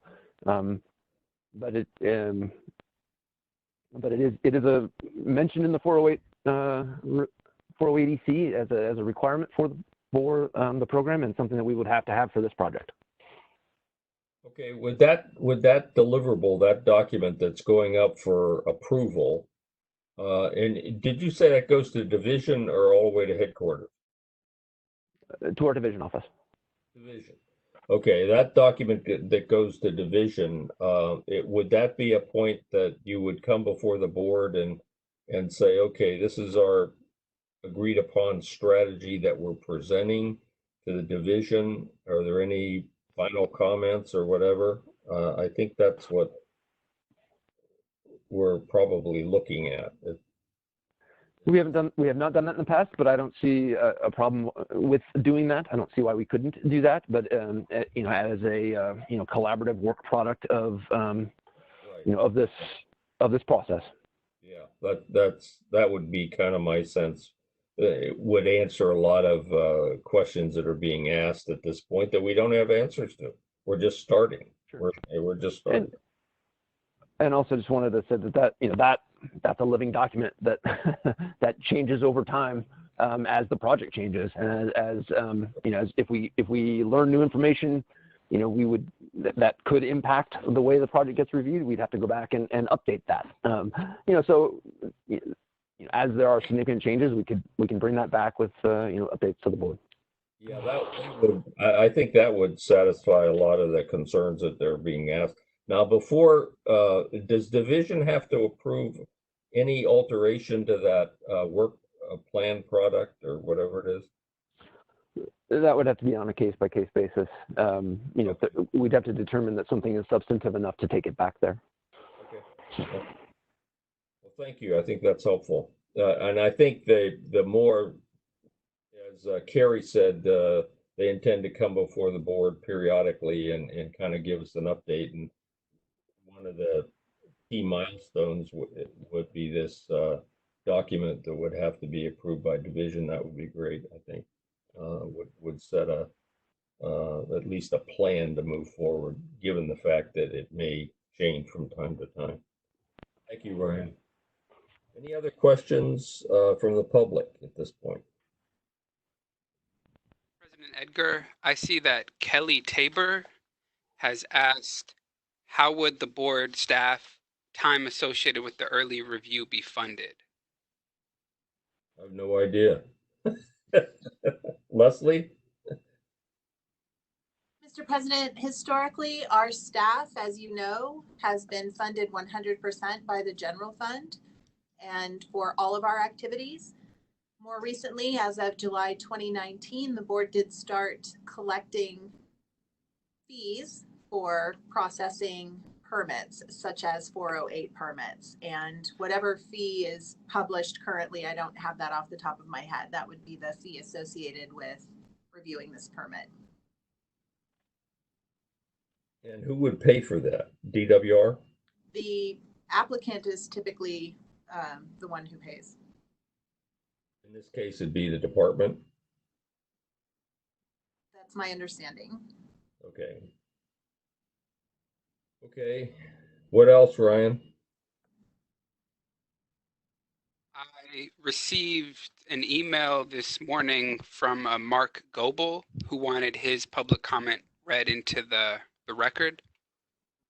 So if that's all right, I'll go ahead and read it. Okay. So he says, to the respected men and women of the board, good morning and thank you for your time and attention to my comments as they pertain to the above mentioned agenda item.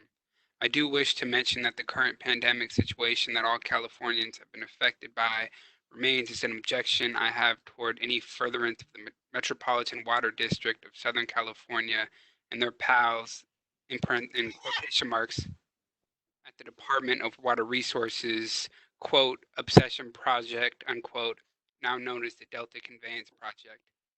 Californians are distracted by the pandemic, and I believe many would object to this conveyance project if they were not in the midst of said distraction.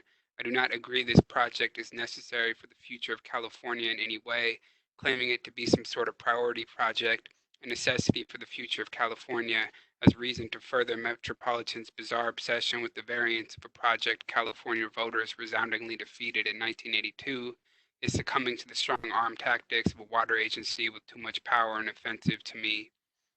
Regarding the item being considered, I'm wondering how the board can consider this action prior to the conveyance project actually having a set plan.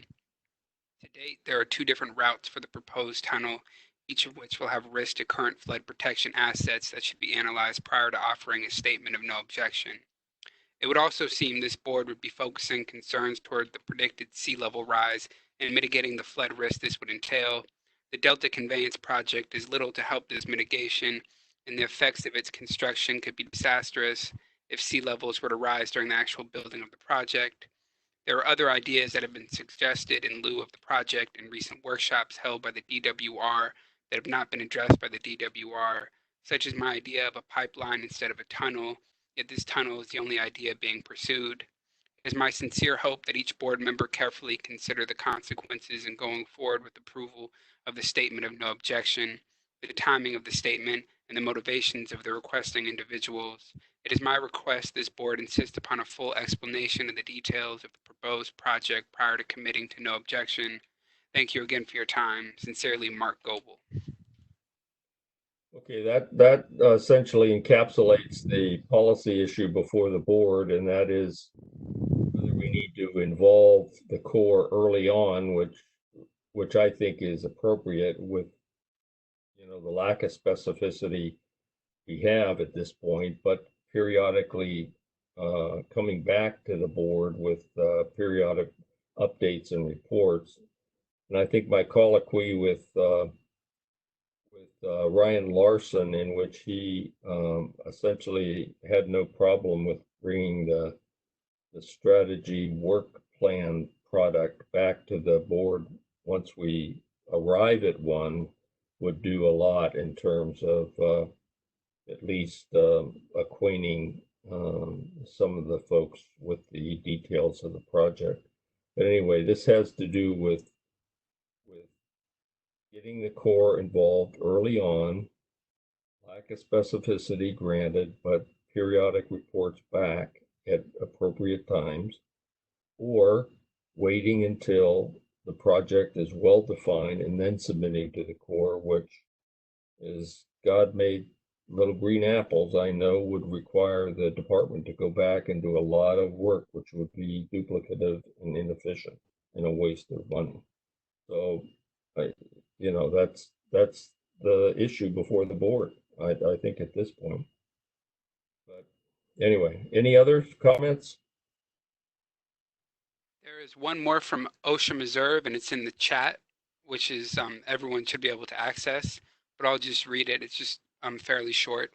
She says that she would just like to emphasize that there is not adequate detail in the proposal to initiate Corps review. In addition, the flood board letter, if sent, should request that the Corps process flood projects first. Last, the flood board should facilitate the inclusion of local flood agencies in the consultation process with the Corps, as they have the site-specific expertise. Okay, thank you for that. Okay, anything else? I don't see anything else. Okay, Leslie, anything else?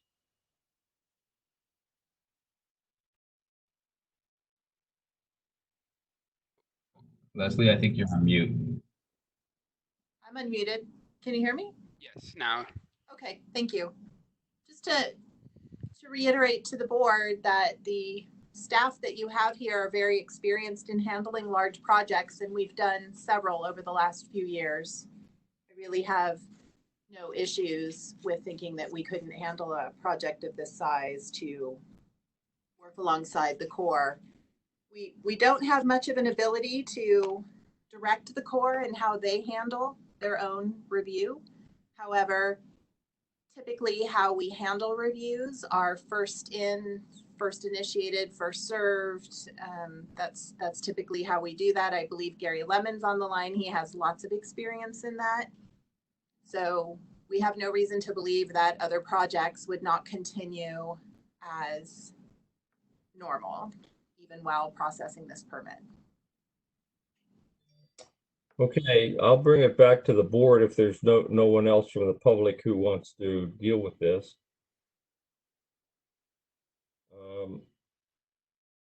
Okay, any questions from the board members at this point? Mr. President, Board Member Ramirez. Okay, Tim? Thanks, Bill. Hear me okay? Yes. I can, yes. I just wanted. I also see you. What is that yellow robe that you have on? You just get out of bed or something, or what? Wow, really, Bill? Sorry. Okay, it's a sweatshirt. Oh, a sweatshirt. Okay. I'm a little chilly. Yes, I've been up for a very long time. Don't worry. You got me all distracted. I just wanted to thank Leslie and the staff for, I think, a super thorough explanation, and also the Corps for their chiming in, and for DWR as the applicant. I think they've done a good job of responding to the kind of things that were raised a couple of months ago. A lot more clear, I hope, to people what we're doing. The wording is unfortunate, as you pointed out. We're not ready to object to anything specifically yet. We want to start the process. Maybe we can get Ryan to think about rephrasing the wording that they use, initiate the discussion. Often we're criticized for going last in projects, bringing things in at the back end. And this is obviously not our intent. We want to make sure that we're involved at the beginning, and we also want to make sure the Corps is involved at the beginning. That people have a chance to understand what the concerns are, and they can work to address them. So I just wanted to acknowledge all the hard work that was done by a lot of people, I think, to try to address the concerns that have been raised. Thank you, Tim. Anybody else? I don't have any other board members on deck, Mr. President. Okay. Any final comments from? I have a comment. Okay, Joe. I agree, with what Tim said. In several of the letters that we received, especially from folks in the Stockton area, indicating that they felt the Corps and/or board was unable to process their request for work promptly, and that working on a project as undefined as this one is would take resources away from completing ongoing work that was ready for construction. So I'd just like to hear the Corps and our staff response to that.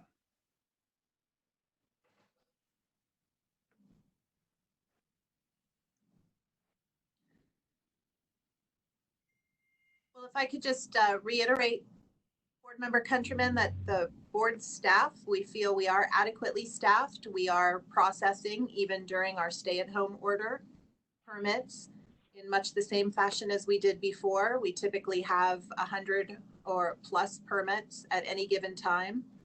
We do have the large project 408 permits separated into a different branch so that the smaller permits or the single-use permits are separated, and that we have adequate staff to do that. That is our intention, of course, going forward. I can't speak for the Army Corps. I don't know if Ryan is still on the line or wants to jump in as well. Thank you, Leslie. This is Ryan Larson, Army Corps of Engineers. To that note, you know, every request will receive a fair and timely review.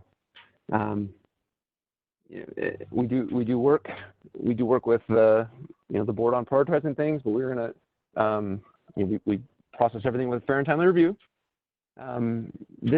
This project, we do have a Section 214 agreement with Department of Water Resources for review of this project, and one of the components of that, of using that agreement and that authority for expediting review is that any action, any work that we do, under the 214, it cannot result in an adverse effect on the timeframes of review for other Section 408 requests within the same district when considered collectively. And that is part of our guidance for implementing Section 214 and using Section 214 funds to expedite review. So we, as a matter of our guidance, we cannot adversely affect timeframes of the review of other projects. Over. Thank you. That's helpful.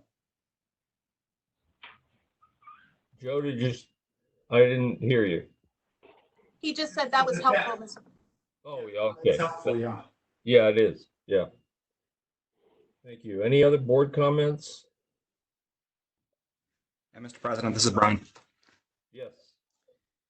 So I wanted also to thank folks for the presentations. I found it very helpful.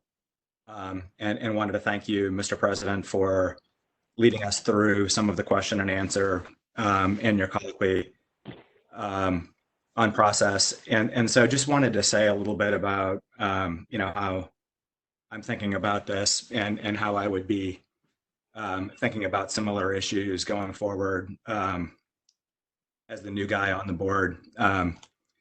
Obviously don't have as much experience as you all do on this.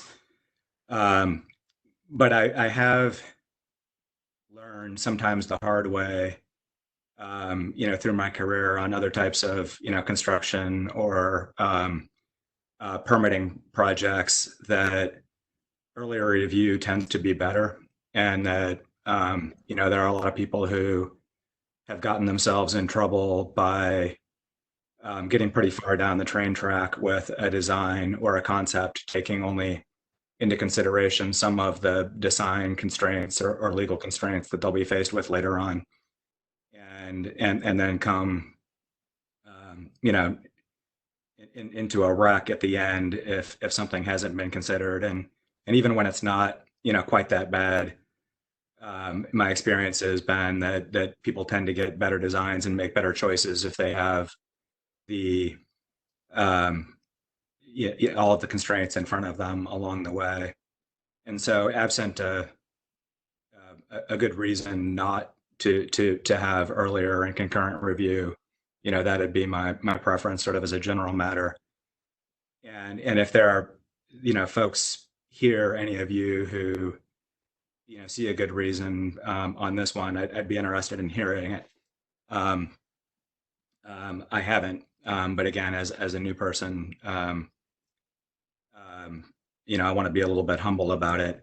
I don't think, by the way, that having a harder project or a project that would be more controversial or more likely to run afoul of a Section 408 permission would be a reason not to do earlier review and to have more design done first. I think rather it would be the opposite. And, precisely because of the reason that those considerations for the permit could affect the designs in a good way to avoid impacts. And I think there are a couple of hints, particularly here, as to a good reason why to do that, including being able to initiate NEPA concurrently. And that makes sense to me. And then finally, I do think that it's really imperative and important for us as the board to help our stakeholders and the people who would be in the audience today or future meetings, through the public participation. So I was very happy to hear Mr. President, your exchange with Ryan Larson, and thank you, Ryan. And I would definitely encourage us to follow up on that particular concept, and also providing guidance along the way for how we can bring this back periodically and have stakeholder input. I don't think that we need to make that a formal board action tied to a resolution, but I would really encourage us to follow up on that. So thank you for listening. And if there's something about what I'm saying that seems wrong to other board members, I'd like to hear it, because like I said, I want to be a little bit humble about this, not having done it a lot of times. Thank you, Brian. That was well stated, and I concur with your approach. We try to bring these items periodically, these big items, to the board, as I say, at certain milestones, and periodically. That's certainly our proposal, and it also is our proposed is not to jam the board at the last minute with a lot of information and material and reports and expect action. We normally like to bring the matter for consideration 1 month before we have to take action, and that's been what we've been doing with these major projects, and Leslie has tried to implement that from the staff standpoint. And I think that's worked fairly well with the projects that we get involved with, whether it's a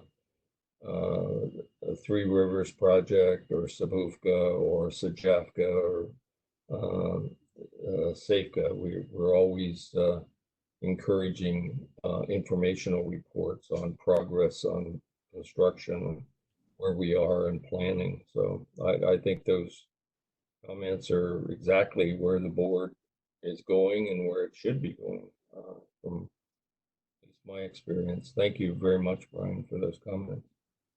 Anybody else from the board? Okay, Ryan and Leslie, are we ready to ask for a motion at this point? Do you see anybody wanting to discuss this matter? I don't see anything in the chat, Mr. President. I see Melinda's hand raised, but I'm not sure if that's from previous comments. Okay, Melinda, you have a comment? Yeah, sorry, I can't tell when I push the button which one is my hand raised or not, so sorry about that. I have nothing further. Okay, thank you. Okay, we're ready for a motion from the board. What's the pleasure of the board?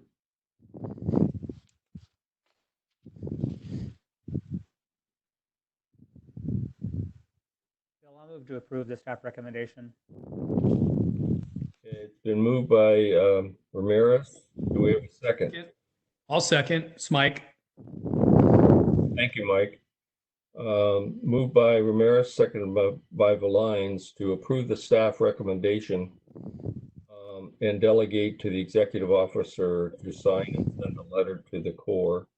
And we'll have a roll call vote, please. Board Member Johnson? Aye. Board Member Ramirez? Aye. Board Member Valines?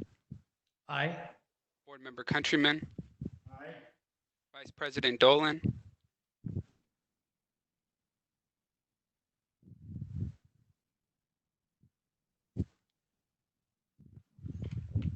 Is Jane on mute? One moment, please. Okay. Vice President Can you hear me Dolan? now? Yeah. I'm a yes. Okay. It's the fourth time I said that, Ryan. President Edgar? I'm a yes. Okay, so that's been approved unanimously by the board members that are present. Yes. Can I say just one more thing? Sure. I meant to thank all the folks also that provided comments. I hope that the process the last couple of months is a good demonstration of what I know will be an effort on our part, as well as the Corps and PWR, to continue to make sure that we're as transparent as we can be about the process as it evolves. And I like your idea also about bringing it back regularly. So thank you for suggesting that, and for Ryan. Okay, that's great. Thanks, everybody. That was a tough one. I appreciate your moving on that. We're now on item 9B, the Yolo Bypass Big Notch Project. Ali and Manny have this presentation. Ali, you're up. President Dar and members of the board. For the record, my name is Ali Porbaha, staff of the board. Brian, may I have the first slide, please?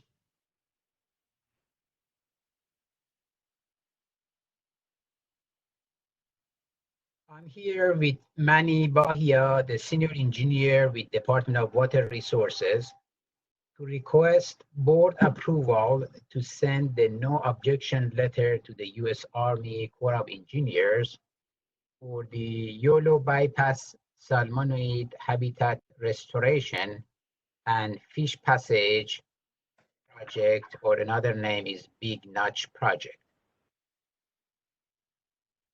The requester is Department of Water Resources.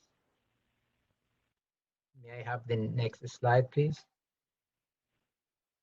Department of Water Resources has requested the board to initiate a review of this project by the U.S. Army Corps of Engineers to determine if the proposed project will comply with all appropriate federal regulations within their jurisdiction.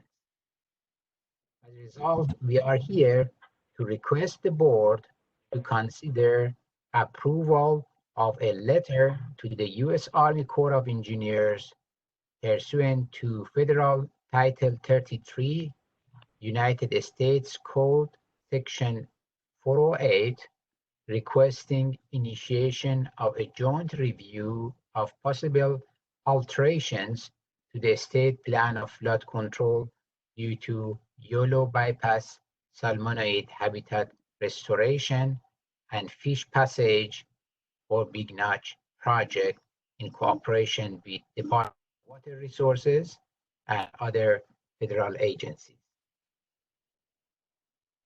Next slide, please. Board staff completed an environmental review of the proposed action before the board today, sending a letter to the U.S. Army Corps of Engineers to initiate a Section 408 review on the proposed project. Board staff finds that the request to initiate a Section 408 review will not have a significant effect on the environment. Further, the action before the board today does not constitute a project for the purpose of the CEQA. Additionally, the board, as a responsible agency pursuant to CEQA, will complete a full CEQA compliance review prior to approving a permit for the proposed project. Complete CEQA findings are located in the staff report under Section 7 of your. Next slide, please. According to U.S. Army Corps of Engineers Engineering Circular 1165-2-220,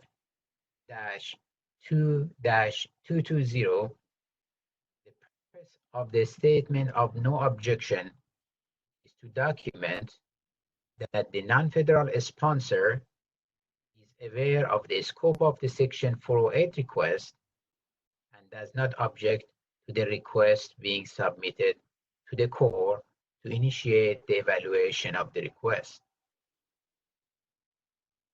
Board staff is aware of the scope developed by Department of Water Resources for this project.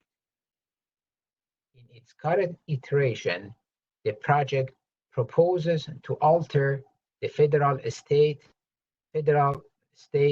flood control facilities in order to allow increased flow from Sacramento River to enter the YOLO bypass through a gated notch on the east side of the Fremont Pier. There is no objection to requests being submitted to U.S. Army Corps of Engineers to initiate the evaluation of this record. Accordingly, the staff recommends that the board approve sending the draft no objection letter to the U.S. Army Corps of Engineers in substantially the form provided, and delegate the executive officer to sign and send the letter to the U.S. Army Corps of Engineers. This concludes my presentation. Manny Bahia, Department of Water Resources, is here to answer any questions that you may have. We presented the informational briefing in this project last month during the April 24th, 2020. Thank you, Ali. Thank you.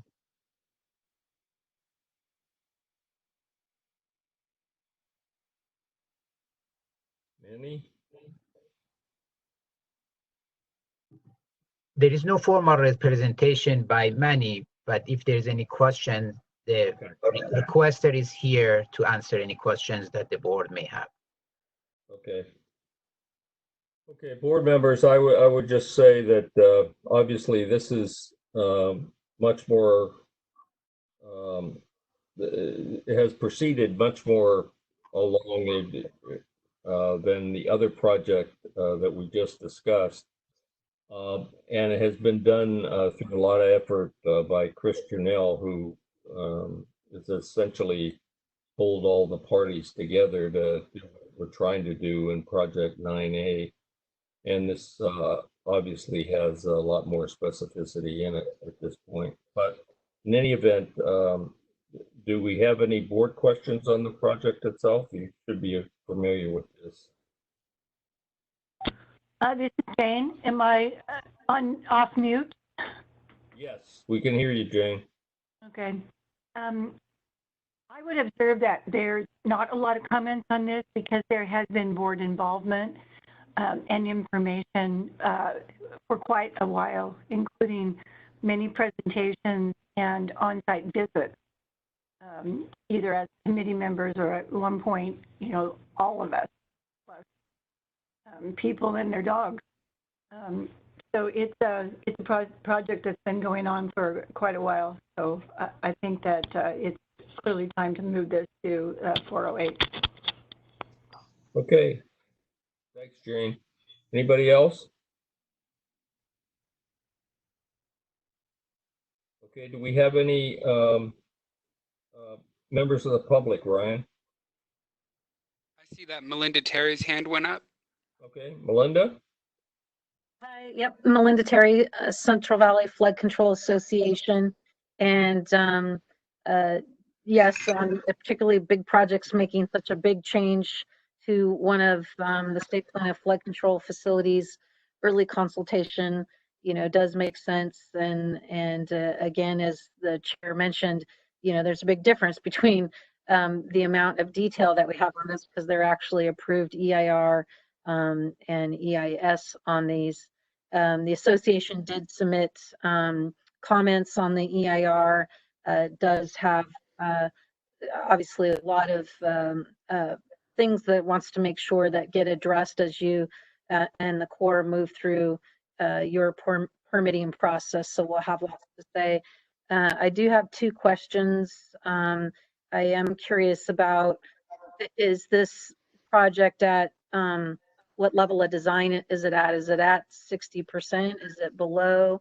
And then my other question is for the Army Corps, is whether this project, the 214 funding agreement that Ryan mentioned earlier, when you read the wording in that, it's not written to apply only to the DCP. In fact, it doesn't mention the Delta Conveyance Project by name in that funding agreement. What it says is the Corps will do an expedited review for any what they call DWR designated priority projects, including those in the yellow bypass.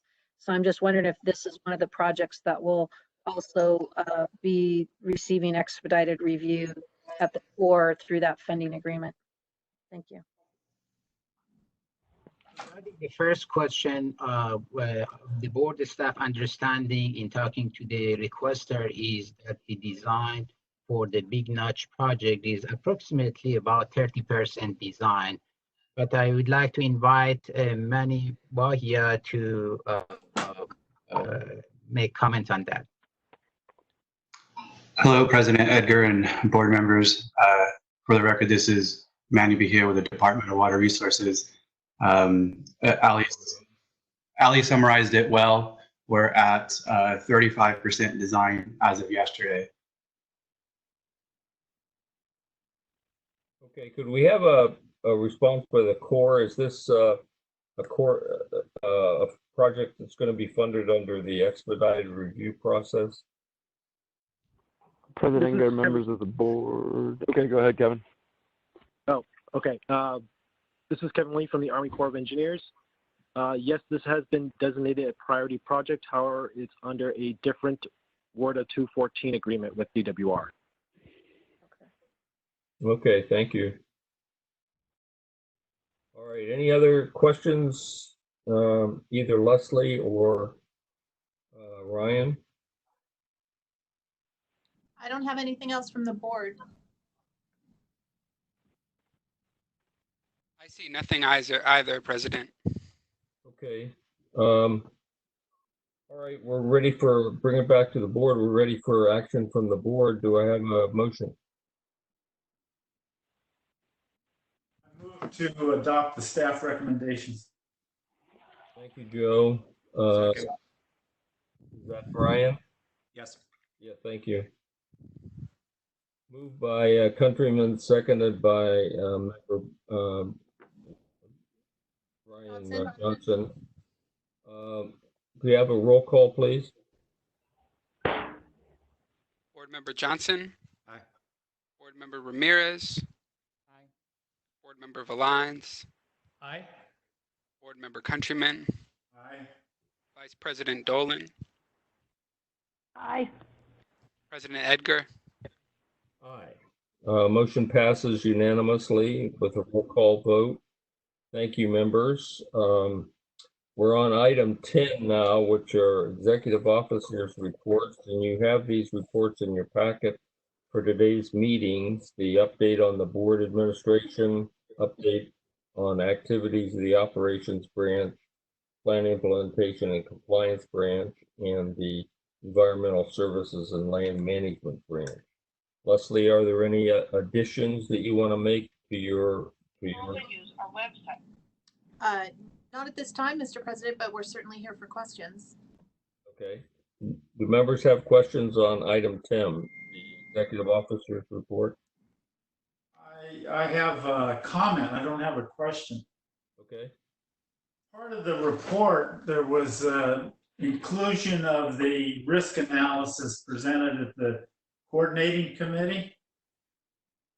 And I think there's a lot of questioning that needs to be done about this risk analysis and how it's performed and how climate change is being taken into account.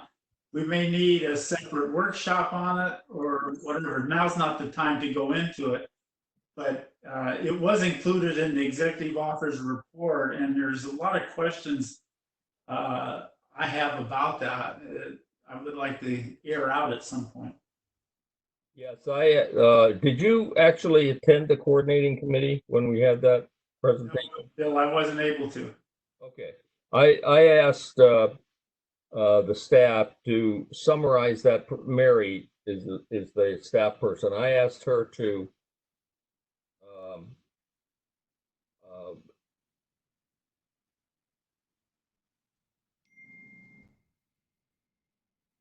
don't know what happened here. You froze for a second, but you're back. I am? Okay. Yes. Looks like I've signed on twice, though. That doesn't make sense. Okay, there we are. I've asked the staff, Joe, to summarize that presentation and prepare it for a board meeting because I think it was extensive and really important for the board to be aware of what the H&H is going to look like and how they've prepared it and so on. It was an excellent presentation, although very, very technical, but it was very good information. And Jane and I, you know, and I think Brian was on that call too. So we had a lot of information presented at the coordinating committee, but I asked them to summarize that for the board. So that's going to come before the board in the next meeting or so, in which we'll be able to get into it. Okay. Anything else? Yeah. Anything else on item number 10? Okay, we'll move on to item 11. These are board comments and committee updates. Do we have any members have any questions on or updates on their comments that they want to make? This is Jane. I just wanted to remind you that I gave a bit of an update and information on the advisory committee. Brian Johnson and I are actively engaged in this committee's work. And it's a challenge. You know, we're both new, so I'm delighted Brian's with me, and we always love input, and we do know our stakeholders on the committee are going to give us lots of input. Yeah, I know we tried to abolish that committee before and that didn't work, so there we are. Anyway, that's great. Thanks, Jane. Okay, members, let's move to item 12. And let's another report. Oh yeah. Mm-hmm. The Folsom Dam Raise project is still. I reported last month that it was. The Corps was having problems with economic justification for the raise of the dam and was looking at lowering the raise, and that work is still underway. We had a couple of conference calls with quite a few people online participating in it, but it's still underway and it hasn't reached a conclusion yet at this time. Oh, okay. Thanks, Joe. Okay, the item 12 is member upcoming meetings and topics for the board. Leslie, there are two other meetings here. The month of June is anticipated to be very busy. The inspection and compliance work group is scheduled to meet on June 10th. That's the group that's looking into the permitting process and so on. And Kim wants to start that up if we can on June 10th again. And we have also the coordinating committee on June 24th. So in addition to the 3 meetings on the agenda, you have those 2 other meetings on June 10th, the inspection compliance work group, and on June 25th or June 24th, the coordinating committee. Okay, then 13 is we're on our closed session, and I've been informed by Jeet that we don't have a closed session this morning. And 14 is our closed session report, and of course we don't have a closed session report because we didn't have a closed session. Mr. President? Yes. Could I just interject for a moment? I am told that we are not going to have a June workshop. So the second Friday June workshop, that we would request that be taken off calendar. Okay. The June 12th workshop. And President Edgar? Yes. Brian Johnson here. Yes. I was trying to come off mute a second ago and wasn't quite quick enough.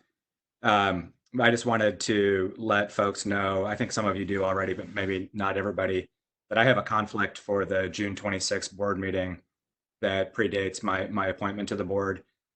Right. And because of the coronavirus travel restrictions, that conflict may be a little bit more flexible than I thought, and I may be able to attend part of the meeting. And so I'll let Leslie know in advance and you where that stands, but wanted to make sure everybody had a heads up about that.